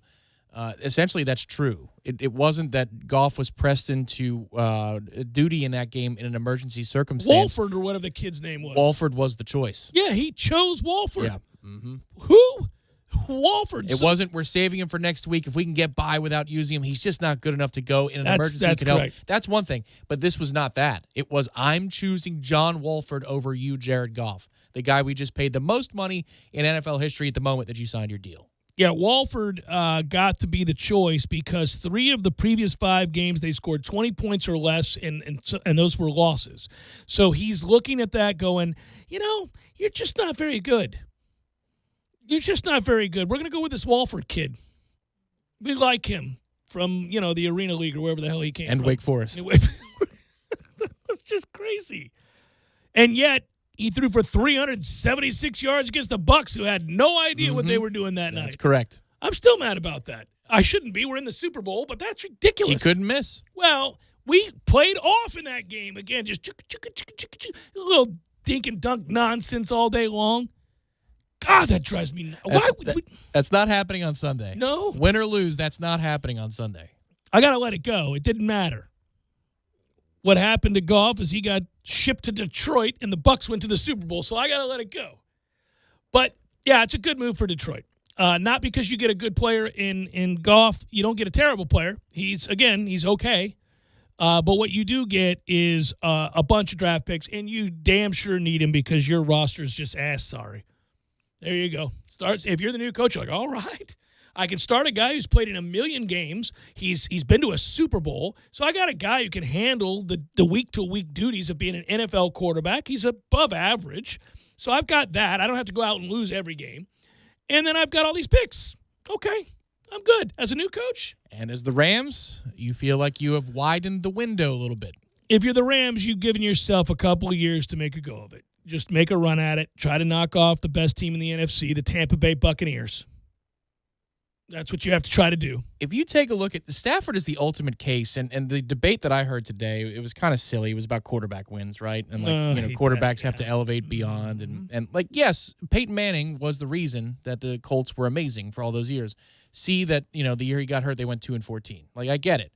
Stafford's not that player, but Stafford is much more careful with the football than I thought. Like, looking at his touchdown to interception ratio over the last 4 or 5 years, it's exceptional. He hardly ever throws picks. And he still gets the ball down the field. He can't score in the red zone. His air yards per they could never run the ball in that. I mean, his entire time there, they never ran. 3rd and 1 was the most lonely feeling in the world to a Lions fans, or 3rd and goal from the 1. I'm sure they couldn't get it unless it was a sneak. Stafford has got to be elated because McVay is brilliant, and we know those game plans. I mean, listen, is Stafford more talented than Goff? God, yes. Absolutely. And now he's getting that from McVay. And you've got an emerging Cam Akers on 3rd and 1. You've got your answer there. You don't need to worry about it. And you've got a tight end. You've got a Cooper Kupp at receiver. Kupp and Woods are good. Yes, they've got some players. It's a problem. They are formidable. They are. They're not in the Super Bowl. We are. We are in the Super Bowl this week. Sorry, I was focusing on the futures market, not the current market. I'm thinking of us right now, buddy. I'm thinking about what we are, and it's what they're not. We're present in the Super Bowl is where we are, buddy. And we'll be the favorite to be going back there next year as well because Brady looks like he's found the fountain of youth with his alkalinity. And I think that the Bucs will only get better next year. Maybe will be the favorite. Right now, Green Bay is more. I think it's plus 700 for Green Bay and plus 1,100 for us for next year's Super Bowl. But we'll see what they do with Rodgers. Well, Rodgers is coming back. He's not going anywhere. But I mean, do they work with him to get more weapons? Is this is it a standoffish relationship? Because that can influence the betting market if they've got a problem behind the scenes. We'll end up hosting that game next year. Tampa was an experiment for 16 games, and we still won the NFC. Was an experiment. Yeah. Well, the question is the cap, because it's going to remain flat or go down, and you got to get Godwin signed, and Gronk's got to come down on the number. I'm sure he will. If he wants to play, Gronk will come down on the number. We already know that, and then I think you'll get Godwin signed. You've got everybody else pretty well locked up. You're good to go. Yeah. I mean, and you're getting O.J. Howard back. That'll be a nice addition. Well, he was emerging as a star. Mm-hmm. Oh, buddy, we're going back. We're just breaking the surface it's here. Monday is Super Bowl week. We're going back. You're 11. We're going back. We're going back. Next year's Super Bowl is being played where? Because we're gonna be there. Is that the L.A. one? It might be. Man, let's go travel and cover the Bucs in the Super Bowl and next we year. can talk about Matthew Stafford while we're out there. Good times. Good times. Jeff Cameron Show 97.9 ESPN Radio.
A couple things here, and I won't spend a lot of time on it. Tom alerted me to the fact that Screech died today. He was only 44, man. Dustin Diamond was his name. That's unfortunate. That one hurts a little bit. Yeah, I mean, I listen, he's 44 years old. That's terrible. It's too young to die. And to be diagnosed just weeks ago with cancer and then, boom, dead. It's sad. It's real sad. He was, I mean, like, he had an interesting life after, as they all have, because of the hijinks that happened while they were on the set of that show. And it's been well documented. But, you know, I grew up loving Saved by the Bell because I had sisters who were born in the early to mid-'70s. And that was their time to watch that show. And so by, you know, just the TV remote wasn't mine, so Saved by the Bell was always on. I could tell you pretty much any episode inside and out, so that kind of sucks. R.I.P. Screech. You saw my high school classmate then. She was in about 6 episodes, I think it is. Is that so? Yeah, I went to school with a girl that at Lakewood that was in all the plays, did all that stuff, and immediately took her pink Karma Gia and drove straight to Los Angeles out of high school and was on that role. She was the wrestler. She won a wrestling match against one of them. Yes. Yeah, it was at my high school.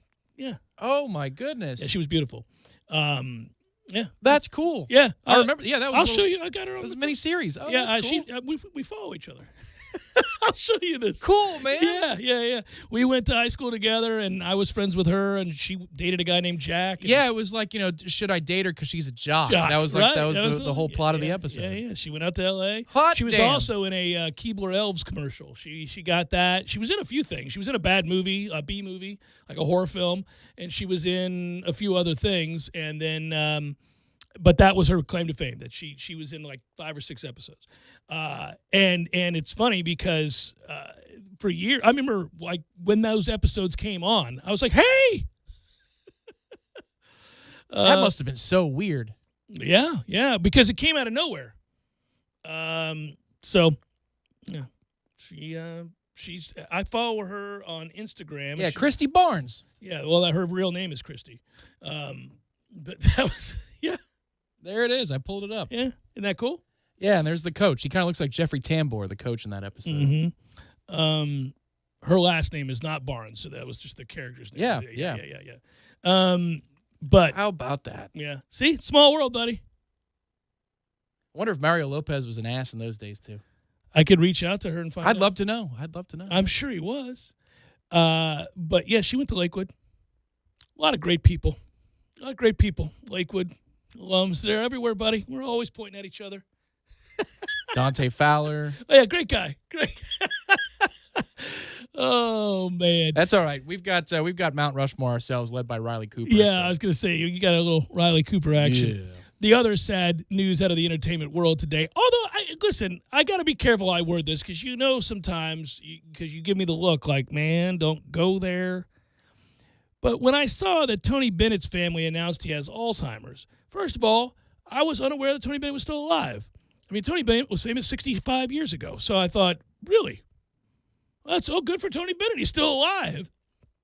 I didn't know. I thought he had died years ago. He was legitimately famous 65 years ago. Yeah. I'm not making it up. So I was like, when I saw that, I had to do a double take because I thought Tony Bennett has Alzheimer's. No, he's dead. You can't have Alzheimer's if you're dead. And then I looked at it again and I was like, oh, he's not dead. He's just 95.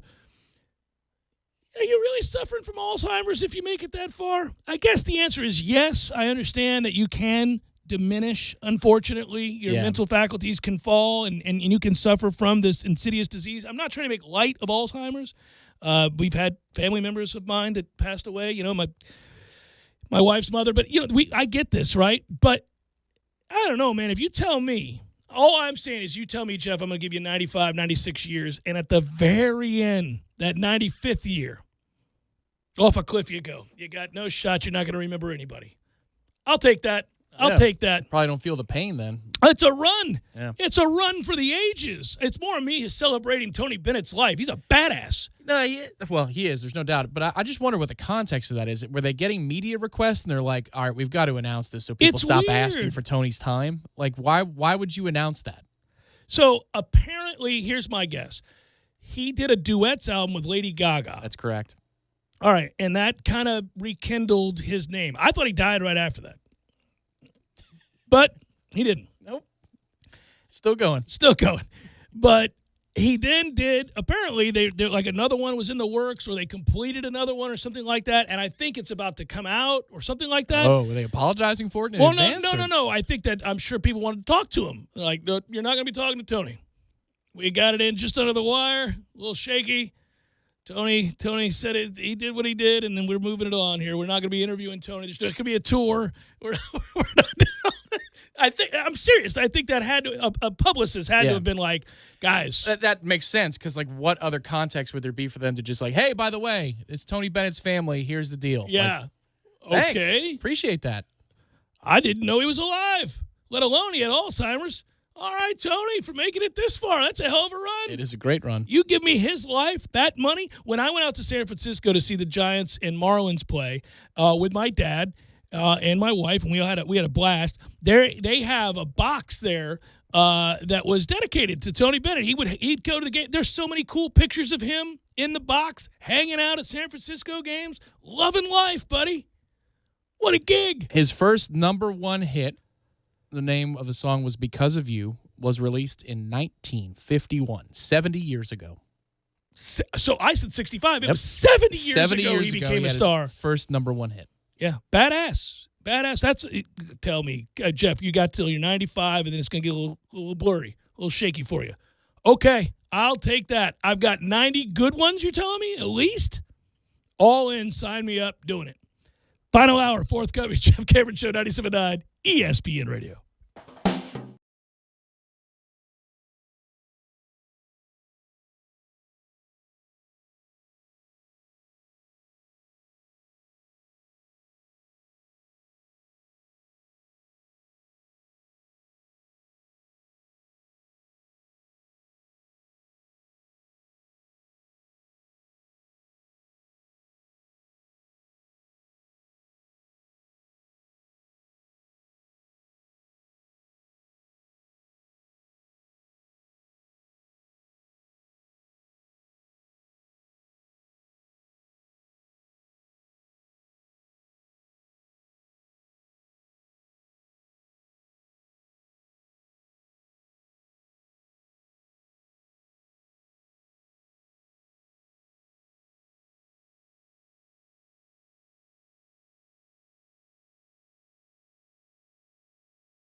hour of the Jeff Cameron Show, at least for today. A happy Monday to you and yours. Don't know where you're listening, but if it's in Tallahassee, it's going to be nice and chilly. Get that fireplace going tonight, kids. I think I'm going to make some tacos. When in doubt, little tacos. When in doubt. When in doubt. Get you some tacos and a fireplace. It's a good night to do both. Always. We're online at ESPNTallahassee.com. That's where you go to listen live via the streaming free. Always don't miss anything. But if you do, go back and cut up at your leisure, as we'll post all 3 hours to Apple Podcasts and other places that you get podcasts. Remember to rate, review, share. Helps others find the show. We do appreciate it. Helps us greatly if you do that. On Twitter, it's at Jay Cameron Show. Hello, YouTubers. Hope this finds you doing well. Off and on today, obviously, if you're just hopping in the car, we've talked about this Florida State basketball team, which put up a stinker. It happens every now and again. And I am not fretting in the way that some of my Florida State loyalists are. You know, it's pretty funny. Again, I don't know that we'll ever get far enough removed from the football mentality that is pervasive through our fan base when watching a baseball game or a basketball game, and it drives me nuts. But when you put up a game like that, Florida State went into that game against Georgia Tech. We had won 5 in a row against them. We were an overwhelmingly dominant team over the last stretch of games. You kind of felt like, all right, well, let's just go up there and get a win. But alas, it didn't happen, and we really could not make a basket. I would miss some shots right up close to the basket. It's frustrating, and when you watch that, you can almost get the sense that, oh, this is going to be one of those. It's going this way. They're playing desperate. We're not matching intensity. We're not executing. We're turning the basketball over. Yeah, it happens. I'll look more into this in a moment. I want to start with this. Let's do a little what them kids doing to lead the 5 o'clock hour. I know I catch you off guard, but all of a sudden, dare I say, the coaching staff is creating a little bit of recruiting momentum. Hello once again, friends. It's time for What Them Kids Doing. Look at that jibber jabber Jeff. What's that kid bench?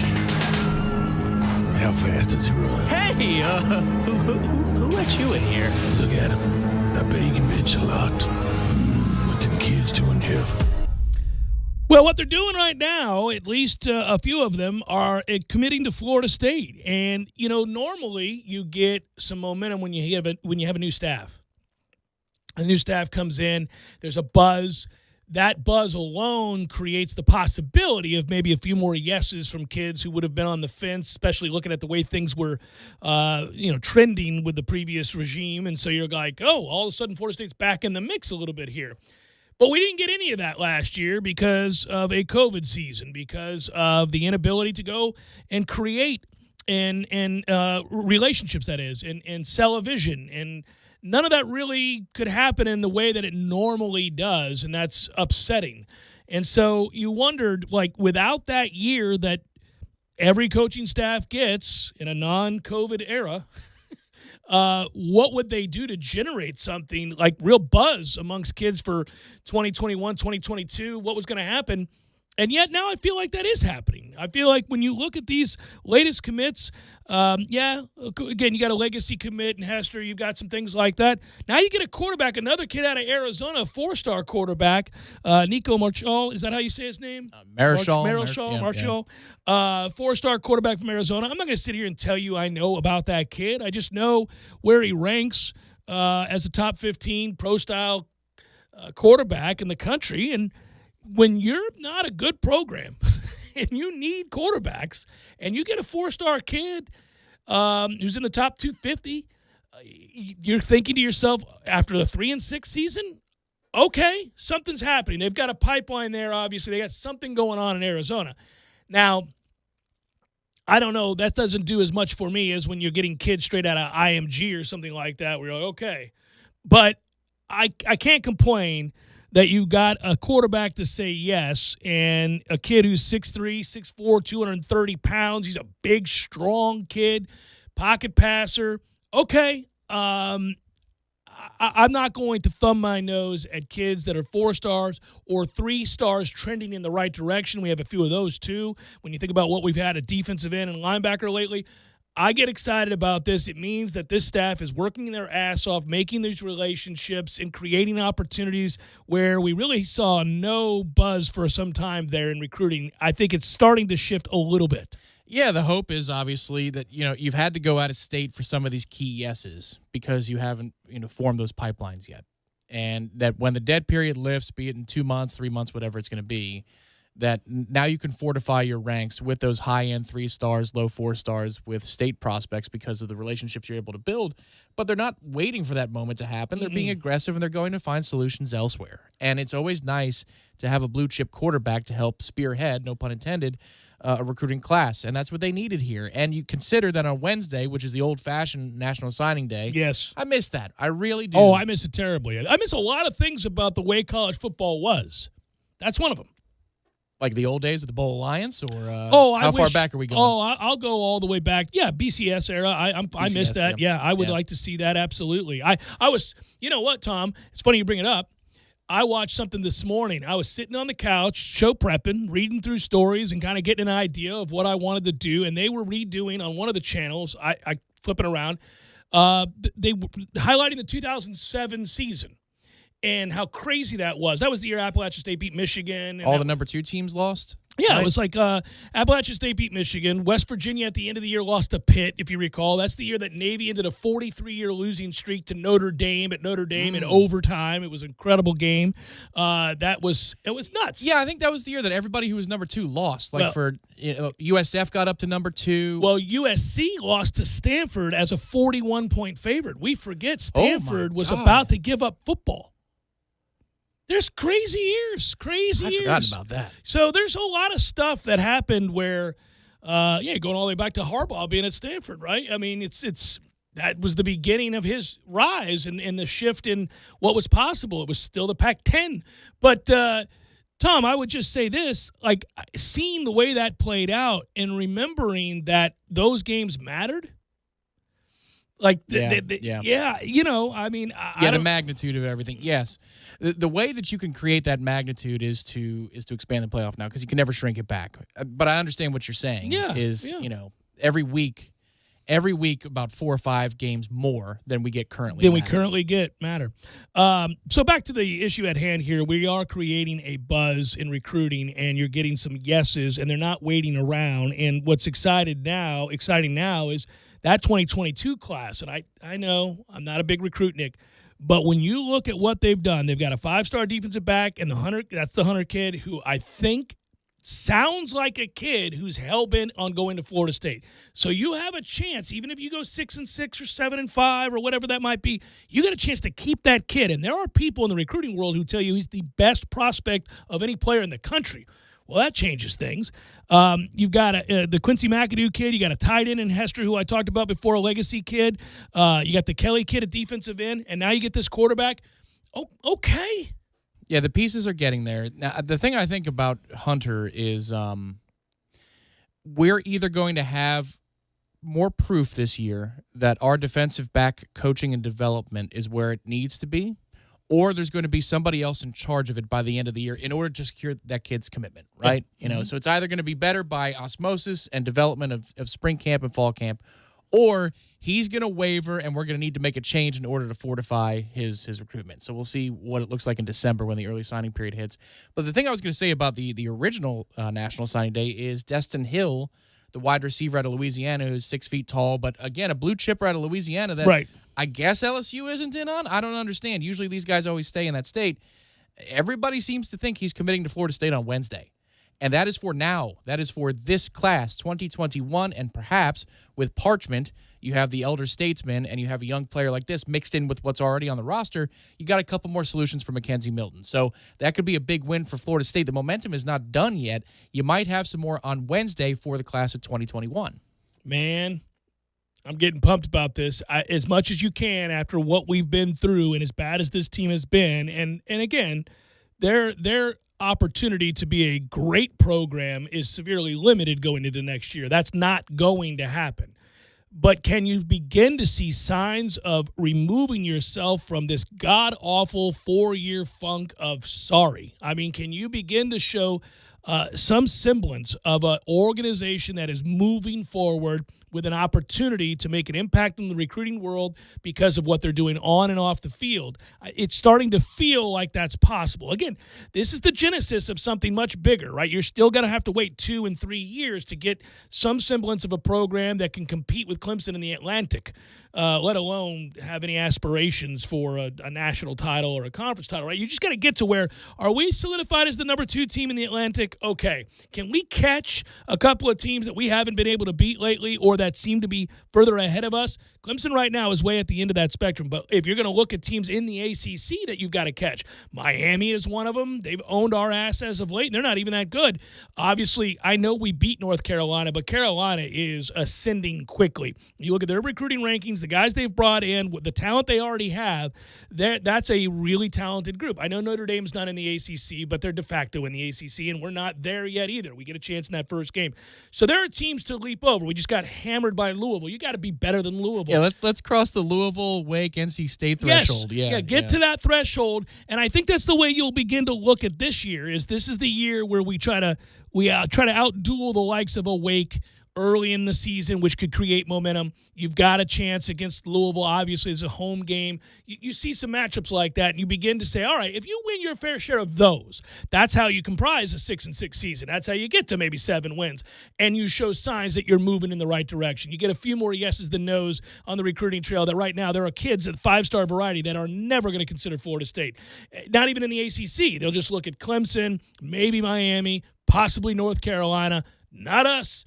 So you've got, I know Hunter is, but that's a special set of circumstances. He's a lifer. He loves FSU. So it'll be interesting. That's what this year is about. But any little gain like this where we do a what them kids doing, and it's a 4-star quarterback, and he's got the physical, 6'3", 230, and, he and his parents said they were blown away by their visit. That's nice to know. During these times, I don't know how they could be, but that's great. Couldn't have met the coaches. You're not allowed to. Well, but, you got to do what you got to do, Tom. I don't know if they met him or not. Well, they didn't. I can tell you that. All right. Not allowed to. Definitely didn't meet him. Must have been the buildings. That's right. These are beautiful buildings. They are beautiful brick buildings. Gorgeous buildings. There are no other college campuses on this planet, let alone in this country, that have buildings like these. Look at these buildings. Look at them. Look at this Let's fountain. just hang out around what here. What a fountain. I think I just want to live here because of the fountain. Well, okay. I'm pretty excited. That's all. We got a quarterback, and he's part of a group. And he flew out here to commit. I know. Like they flew here just so he could do the live video. What kind of coin do you have? That's serious money. I'm not worried about it. I'm excited about it. It's the kind of kid that it sounds like he's not going to waver to me. Sounds like he's excited. And if you're going to join this group again, the Hester kid, the Hunter kid, Kelly, McAdoo, all right. Apparently he's a wrestler too, so he's got some toughness to him. That's a big dude. Yeah. Oh, we're going to be all right. Leverage, buddy. Leverage. We're going to be all right, Tom. We're getting there. Everything's okay. Baby steps. Baby steps. We're back. To beating Wake, maybe. Feels like 2010 again. Let me tell you something. I'll walk out of that stadium if we beat. Oh God, we got to do this again. I'm not going to do W's and L's again. We just did it last week. That's a roadie, right? Yeah, that is Snuggy Hill. Snuggy Hill. That means watch party, buddy. Hey, this is the year of the watch party. Oh, we get those vaccines. Every game. We can all watch the games together. Let's do this. How bad do you think we'll lose to Notre Dame in the first game? 10 points or fewer. I like where your head's at. You're damn right. I like where your head's at. It is Labor Day weekend. It is not Thanksgiving weekend. Huge difference. Yeah. Well, it's just nice to think about having yourself in a position to maybe be in that game in the fourth quarter. God forbid you upset Notre Dame to start the year and signal to the rest of the country that it's not going to be too far from now that we find ourselves in a position to do some things. Imagine going to work that Tuesday because it's Labor Day weekend in that dump of a town after losing to Florida State. Oh, you're talking about Notre Dame, yeah. Yes. Like if you're one of their fans. Mm. You just wake up and you look outside and it's the colorless city of South Bend. And you're like, my God, we're 0-1.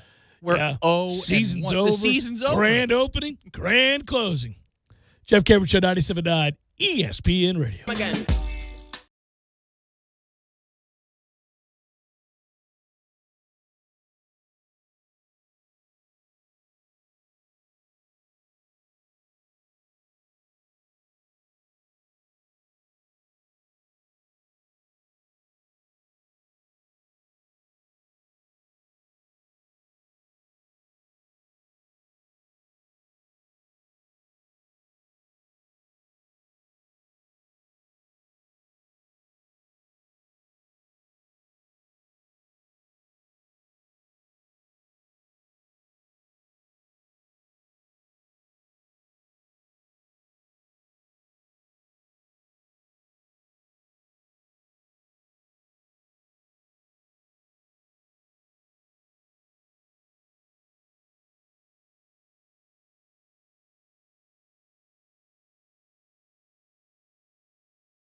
Nice to have an automatic win scheduled tomorrow. If you didn't think it was before looking at the schedule, now I'm here to tell you it is.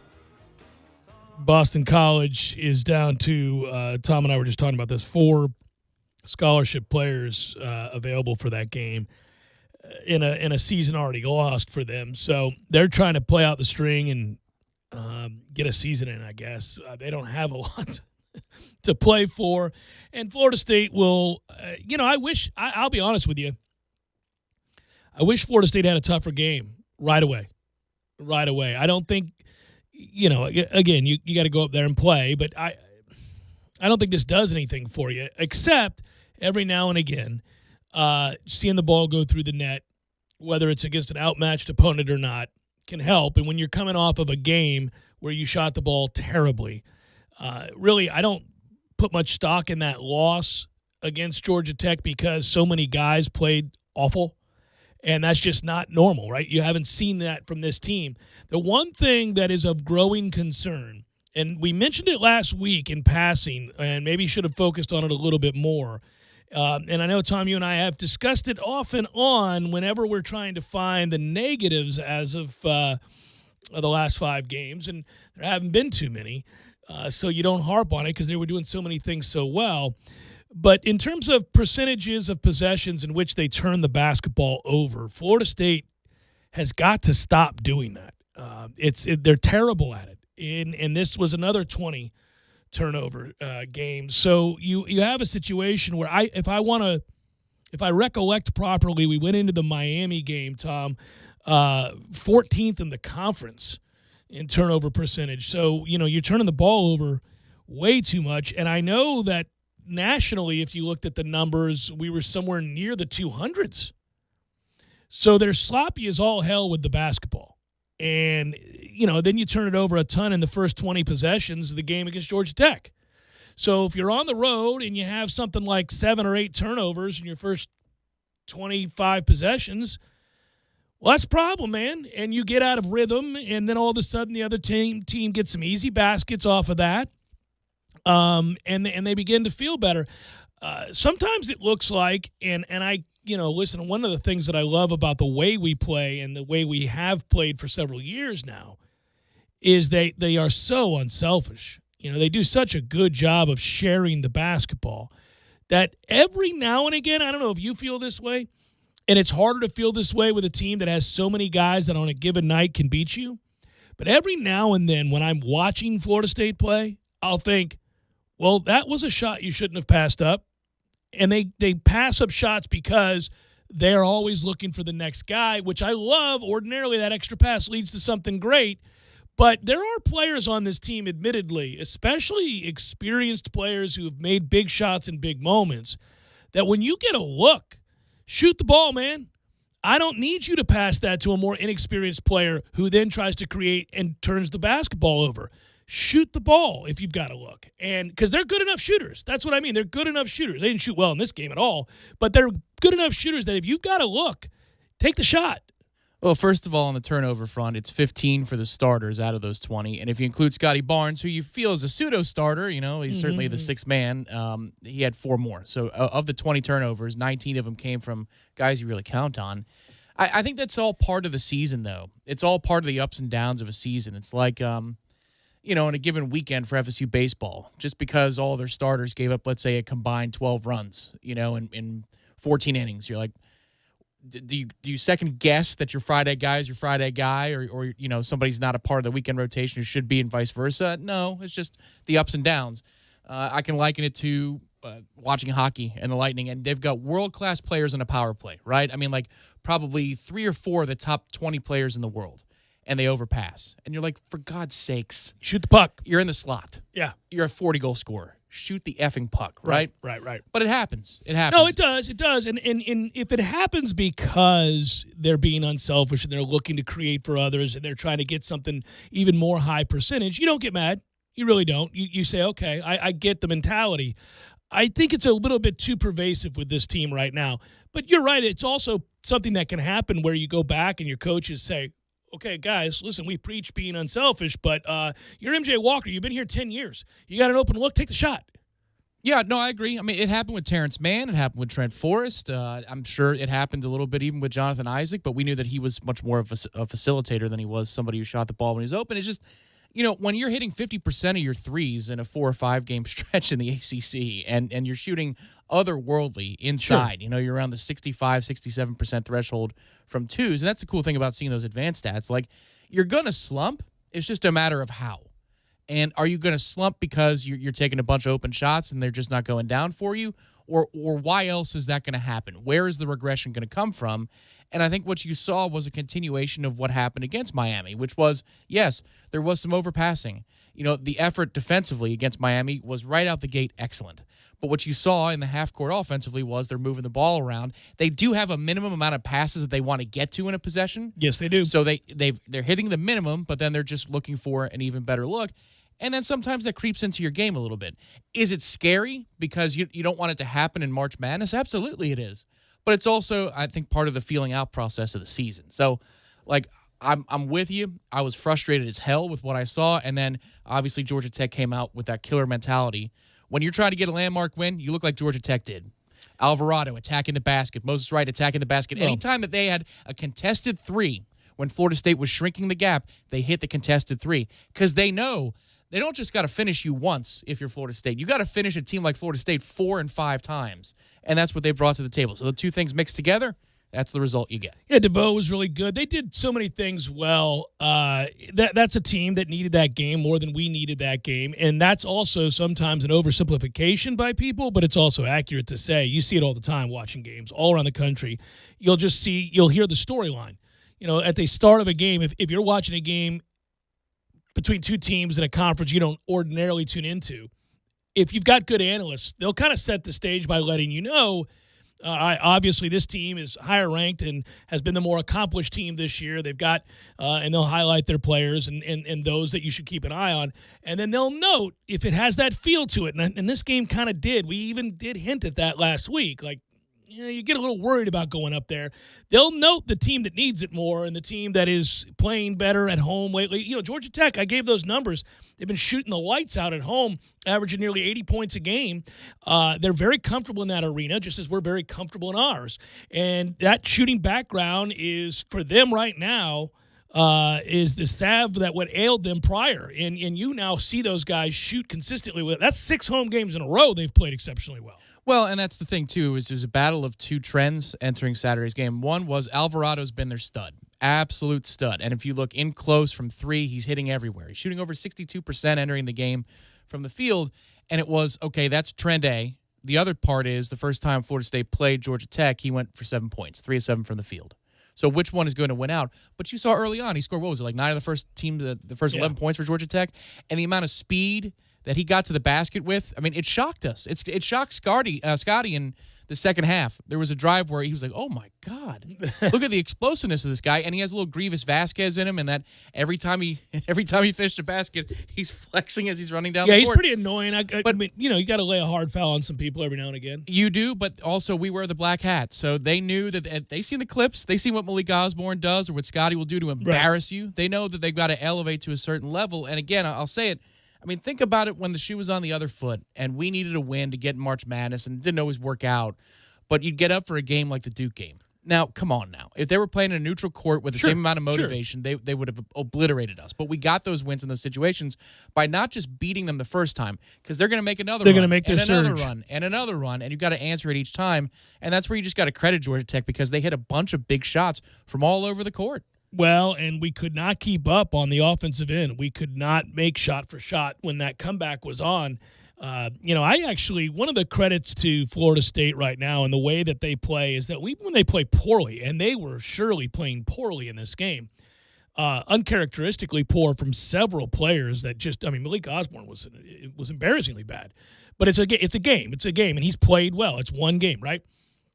Florida State cut this thing to 7 points with 5 minutes to play. Exactly. If you look up in that moment, I cracked up when I looked up. I'm sitting there watching this. I was watching it on my computer. I'm sitting there thinking to myself, Georgia Tech right now, deep down, I don't want to talk about it, but deep down they're looking up thinking, are you kidding me? We've done everything right. They've done everything wrong. We've played the game we wanted to play. and we're up 7 with 5 minutes to play. That's a couple of empty possessions away from getting really, really interesting. If we could have hit a couple of shots when they had an empty possession, and if all of a sudden that's a 4-point game or a 3-point game, I wonder how Georgia Tech would have responded. But we couldn't. We didn't execute when we needed to there, and then that ultimately, caused a problem. Look, you didn't shoot well from the free throw line either. So a lot of things lead to a loss like this. You don't want to overanalyze it. They just have too many turnovers per possession right now. When you're just looking at the overall percentage of turnovers per possession, Florida State's turning it over too often. Some of that comes in the form of offensive fouls. So, you see those turnover numbers, sometimes you just think about the ball being thrown away, and that's not what it is. It's an offensive foul where you give up a possession that way. So, maybe in a weird way, Leonard Hamilton, all coaches, nobody wants to lose a game, but coaches can use these things as great examples of what can happen if you're not playing well. And Well, I'll tell you, I was disappointed when the result happened and not thinking about, maybe there's a greater good that can come out of it. And then Virginia Tech beat Virginia, and I was like, oh, see, you know what? It's the reprieve. They just needed the lesson. We got the respite. Well, and the last time that Leonard challenged them, what happened? The next 5 games, they just destroyed everyone. So, that's what this week of practice is going to be like, independent of the Boston College result, which seems assured. I don't think it's going to be a whole lot of fun to be in that facility this week. So that is where the maturity test will come on Saturday when they play the makeup game against Pitt. It is a massive game in a place like Atlanta. Sometimes we have real Feels problems like a up there. cafeteria. Yep. See what you do with it. Meanwhile, Pastner gets just his second win against Ham, but he's got one now. He's got 2. And he's 2-5, I think it is, all time now against Ham. So that's a good win for Georgia Tech. And if you look at the conference and you talk about the amount of teams that could or could not make the tournament, that's a good win for the ACC in the sense that we're pretty sure Florida State's going. So when you get an extra team to get a win like that, okay, all right, Georgia Tech hanging on to a possibility, right? So we'll see. The league is weird because we thought it was a 2 or 3 team league, and now maybe it's a 4 or 5 team league. Maybe Carolina's playing well right now. Georgia Tech at home is tough to beat. Pitt can be kind of tough. We've seen that. Virginia Tech, obviously, with the win they just got. We know Virginia and Florida State. All right. It's getting interesting. Yeah, the field opened up a little bit more. Last week it was a 2-horse race, and now at least Virginia Tech's in, if not more of those teams that you mentioned. I think the good thing, though, is amidst all of this, and I understand that he had 4 turnovers in the game, but Scotty is learning by failure, and then he's also showing that he can overcome. If you see his vision and some of the passes, again, that he makes in this game. There's a pass, 2 of them, from the top of the key that are absurd, but the one I'm thinking about is the pass to Raekwon Gray on the baseline to the basket's left. And Scotty's at the top right of the key. Yeah. That is an impossible angle to generate. You've got to have a fastball, it's got to be accurate, and you've got to have anticipation and vision. And if I'm an NBA scout, I'm looking at that going, oh, he sees that? Yeah, no, it's exciting. He does it once a game now. I know it's 5 assists, 4 turnovers. You don't like that rate. The ratio is positive, but you need to be wider than that if you're going to be a true point forward or point guard. But he's coming along, man. He had a really good week in the absurd pass department. Really good week. Well, he's gotten more comfortable of getting into the lane and then knowing where those players are going to be. It's not often a bailout, but rather I know where those guys are now. He has a real good feel for that. You can tell there's real intent on those passes as opposed to hanging in the air and then finding a guy. Now, there's real intent there. He sets that up knowing where they're going to be. So you're right. His basketball IQ is on display in a way there, and so are the handles. So it's good. We'll come back, wrap it up momentarily. Jeff Cameron Show, 97.9 ESPN Radio.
friend of the program, George Dial, Games for Less store owner. Guys, don't go to Games for Less and you live in town, you're missing out, man. It's locally owned and operated. Has been for over 20 years. They've got all the old games, all the kick-ass Atari and Intellivision and Coleco and all that good stuff over there, as well as all the new stuff. So swing on by there. I bring it up not to highlight an advertiser of the Jeff Cameron Show, although we like to do that too, but because he texted me earlier today. His son is working the Super Bowl, and wow. yeah, it's great. He's worked for the Bucs this year. I got to see him when I took one of my kids down to – really both times I took my kids down, I got to see him. And he's worked hard for the Bucs. He started at the ground floor and has worked his way up, and they like him, and he's rising in the ranks. And I've known him since he was a little kid, so I'm happy for him. But he texted me a picture of what they're wearing. It's this bright-ass yellow that they're wearing for the game. And so, he's all – it looks very much like a Devo outfit, the band Devo. But he's so excited. He sent that picture along, and I thought about him working the Super Bowl. Precious few people getting in there for that game, so good for him. And then also just wanted to note, I have no feel for this game whatsoever. I said it the first hour, I cannot figure out one way or the other how I think this game's going to go. There's a part of me, and it's the doom and gloom part of fandom, that I could just see another scenario where we don't have the means by which to cover them. And you get caught up thinking about those weapons and how dynamic after the catch they are. Like, even if you bracket somebody, what I worry is the catch, the missed tackle, and the 50 yards later, we're going, well, that should have been a 7-yard gain. Now, we tackle well when we're healthy in the secondary, but, you got to get guys on the ground. I'm starting to think about this more. You're not going to keep Tyreek Hill from catching any of these little short outs and hitches and slant. He's going to catch the ball, but you got to get him on the ground. Yeah, well, two things. Number one, I saw today very quickly, since you brought up George, that MLB The Show is now available on both platforms for this upcoming season. So whatever console I have, I'm waiting to get one. The distribution's terrible, and it's not anybody's fault except PS5. Sony and Microsoft. Mm-hmm. But the show's out, and then if you're going to spend, go with George. He's a really good guy. Yeah, he's good people. Secondly, about the game itself, I think it matters greatly how it's officiated because the Buccaneers corners are really physical. Yeah. So are you going to be allowed to get away with that or not? Because if you are, that's a big difference. If you're not, and there's defensive holding prior to the pass on a third, you give Mahomes a second and third chance when you should be getting off the field, and that 50-50 play is flagged, that's going to amount to a touchdown where there wouldn't be, et cetera, et cetera. I agree with that, but I think that it matters the body type of the player you're bodying. So I don't think you get away with being handsy with Tyreek Hill for a couple reasons. He's 5 feet tall, so they're going to see that.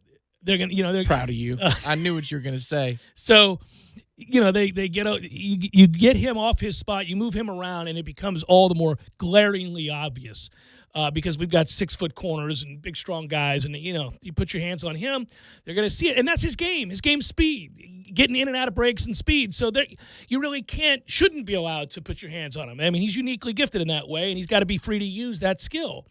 Whereas if you put your hands on one of the other receivers, if you put your hands on Kelsey, they're not as apt to call it. Gronk gets interfered with all the time, but he's a giant. They're going to let that happen. So I kind of feel like, you're not going to be able to get handsy with Tyreek Hill.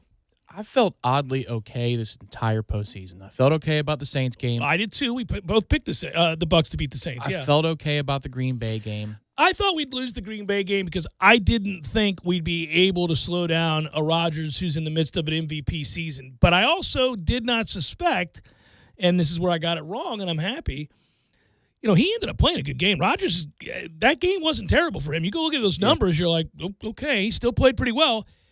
It's that we hit him so often. I did not think we'd get to double-digit hits. We knocked him on his ass like 15 times in that game.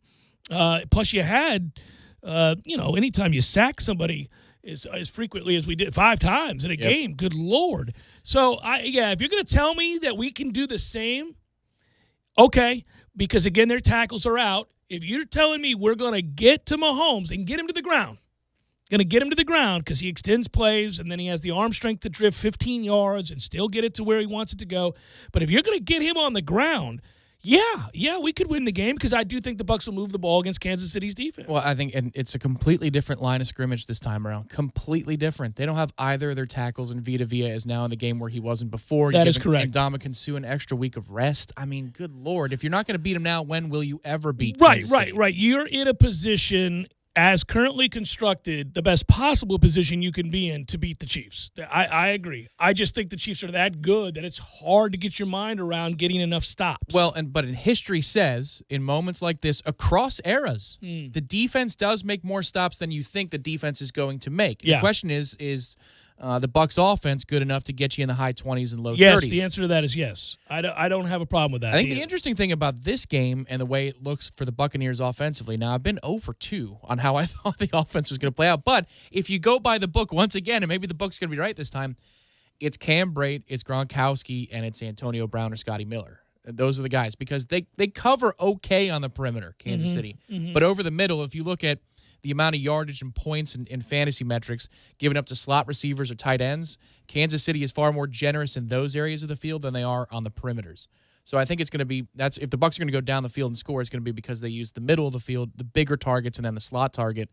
But whether it was Bucs Raiders when it was number 1 versus number 1, Giants Patriots in the past, hell, even San Francisco Kansas City last year. Correct. It was Mahomes defense. looked like ass for 3 quarters, and Garoppolo had one throw at the end for San Francisco to still hold up and win that football game. Correct. So, yeah, the defense typically shows up in these games. Also, San Francisco played that game the way they're supposed to play it, physical, in the run game, Kittle. They did all that stuff that they needed to do. Okay, so Vegas is telling you they think this is a great game. They're telling you that it's a 30-27 Chiefs win. That's what they're telling you. And that means it's obviously a one-possession game. And, you're going to give me Tom Brady in a one-possession game if it plays out the way Vegas thinks it's going to play out? Yeah, that's why you brought him in. Does he make the throw that Jimmy couldn't last year, right? Yeah. I'll take my chances there at that. I also think when you're looking at that total, which, again, depending on where you look, 56 and a half, they're telling you the story of the game by team totals. So you go look at that. That tells you how you want to write it up or how they think it's going to play out. We've been really good in the kicking game. So if you're telling me this is a field goal game, we've got a guy, I don't want to jinx him, in Suckup that has made big kicks in the postseason. Here's the thing, is you look back a couple weeks ago, one of the biggest developments against the Saints was that their punt returner got hurt. Remember that? Because he had 2 huge ones. One was called back. The second was a touchdown. That's going to be a big part of this game. I think in terms of if you're splitting a hair and you think that Vegas is right and it comes down to 3 this way or 4 the other way, a red zone score versus a stop, then also field position in the punting game. The Bucs kick coverage has been okay. Punt coverage, not so good. Terrible. The kicking game has been really good. Really good. Home stadium. Punt coverage has been awful. Punt coverage, that has no to good. Stop. That's awful. Like one of the worst in football. What are we doing? Come on now. Like even if it's out of bounds and you get Yoda Lady going with the side judge, that's fine. Compared to because those, let's just say they put Tyreek back there. It's Mecole or Tyreek. I don't You're want any screwed part of that. either way. Yeah, and we don't cover it, so I don't want any part of that. Yeah, kick it away from them. I don't want any part of In the end this. zone, through the end zone, sideways. Just don't get it over there by them. Yeah, I'm with you on that. I get nervous now that we're talking about it, as we should be on a Monday. I'm beginning to get nervous because I can't really see a way that we're not in this game in the fourth quarter. I think we're better equipped to be in this game than we were the first time around. I think they know who they are, unlike the first time around. This is why Tom Brady is in Tampa, and he has played in this game a million times. This is it. You're littered with examples, too, and not just the ones I brought up. But think about when the Sheriff, not the year he had no arm, but when he played Seattle that year, and they got punched in the mouth. The second quarter, the game was over. And game was over. Here comes 50 touchdown Peyton Manning up and down the field. It was a safety to start the game. Yes, he got hit, and it was all about the Legion of Boom and the Seattle defense. And then the second time he came with Denver, it was the electric Carolina offense versus the really good front for the Denver Broncos. Well, and that Denver defense carried the day, and it does still, even in this era it where still they matters. call the game, it matters greatly. It still matters. I agree. Although we've seen shootouts too. Obviously New England and Philadelphia was a shootout. Correct. Yeah, we've seen that as well. Atlanta and New England ended up being a shootout there. It never should have been. I still every now and then think about Atlanta. What in the hell? 28-3 with the ball. That was one thing listening to Brady's presser today, and he did, what they all do, which is like the 40 minutes, and he was about ready to go after about 20. Done, yes. But they asked him about, this is your 10th. So this is Tom Brady's 10th Super Bowl, and your experience. He goes, well, you got to be in it in order to be able to win it, but this is the worst game in the world to lose. And I've had some of the worst losses that you can imagine. It's like, man, get out of here. No, but he only remembers losses. That's all the greats. I know, but what I'm saying is you have Vinatieri kicks. You have one to walk off, one in overtime the next time you're around. You got a jumped route and a stupid call on the one. You got 28-3. Like, I know that you engineered 28-3, but it's still 28-3. So I think you've doled out some more devastating losses than you suffered. Has, but he's thinking about the Giants games. I mean, he's thinking about that Giants game in a way, and he should. That's ridiculous. That team had no business beating the Patriots, none, and they were 18-0. So it's just like, oh my God, that still has to haunt him. So OCU Manura was asking a question today, and it was funny. He goes, "My guy, what's going on?" As soon as he heard his name, because it's a Zoom. Yeah. And he's like, man, because Spagnuolo was the D coordinator in Right. Right. So he's like, man, you guys had a really, you had a good team. You were the better team that day. And, just congrats to you for that day. Off. And you could see, he wasn't willing to say you were a great team, you're the better team. He was like, you had a better team that day. Well, they weren't the better team. I know. They were the better team that day. That's as far as he was willing to go, even all these years later. I don't think I would ever get rid of that one. That would really hang with me. But, frustrating. I just think it's going to be a close game now. And that's, listen, everybody within the sound of our voice who doesn't care about either one of these two teams, it's like, yeah, just give me that. Just give me that. For everybody else, this is usually a circus and a fun party, and everybody gets together and laments what their team didn't do and why they're not there and all of that. For you and me, this is like, and for every other Bucs fan watching, I mean, this is, you want to narrow it down to a space, just you and the TV, and the outside world is no more. So it was 28-10 to start the third quarter up at Lambeau, and that game was boring as hell if you are a regular viewer and somebody doesn't care about those two teams. And then the middle of fourth quarter, I remember thinking this, I'm like, well, geez, this is a sloppy piece of crap effort out of the Bucs this second half. But I am riveted if I'm a fan of any other team that's just looking for a good game today. Like, I'm sure they're enjoying the hell out of this. This sucks right now being a Bucs fan because it's slow torture, and you're like, are they going to finish the job here? Are you really going to choke this away or not? But I'm sure it was high drama and great theater for America. Well, 28-17, and then we throw a pick. I'm like, here we go. Yeah, 28-24. They go 28-23 because they go for two. Here we go. And they've got three chances. Yes. I'm sure everybody else who doesn't have a dog in the fight is on the edge of their seat like, is Aaron Rodgers going to do it to him? No, he's not. The answer is no. The answer is no. He could not. Probably could have just run in, though. Could have just run it in. That's going to eat at him forever. Especially because now, I mean, you don't have too many more times. 37. I mean, unless he does a Brady, I don't know that anybody's equipped to do that. All that sleep chamber nonsense. I mean, that's and the space blankets. Yeah, he sleeps with the space blankets. We'll see. Good work out of you. Good work, Matthew. Be well, everybody. Have a great night. We'll talk to you tomorrow.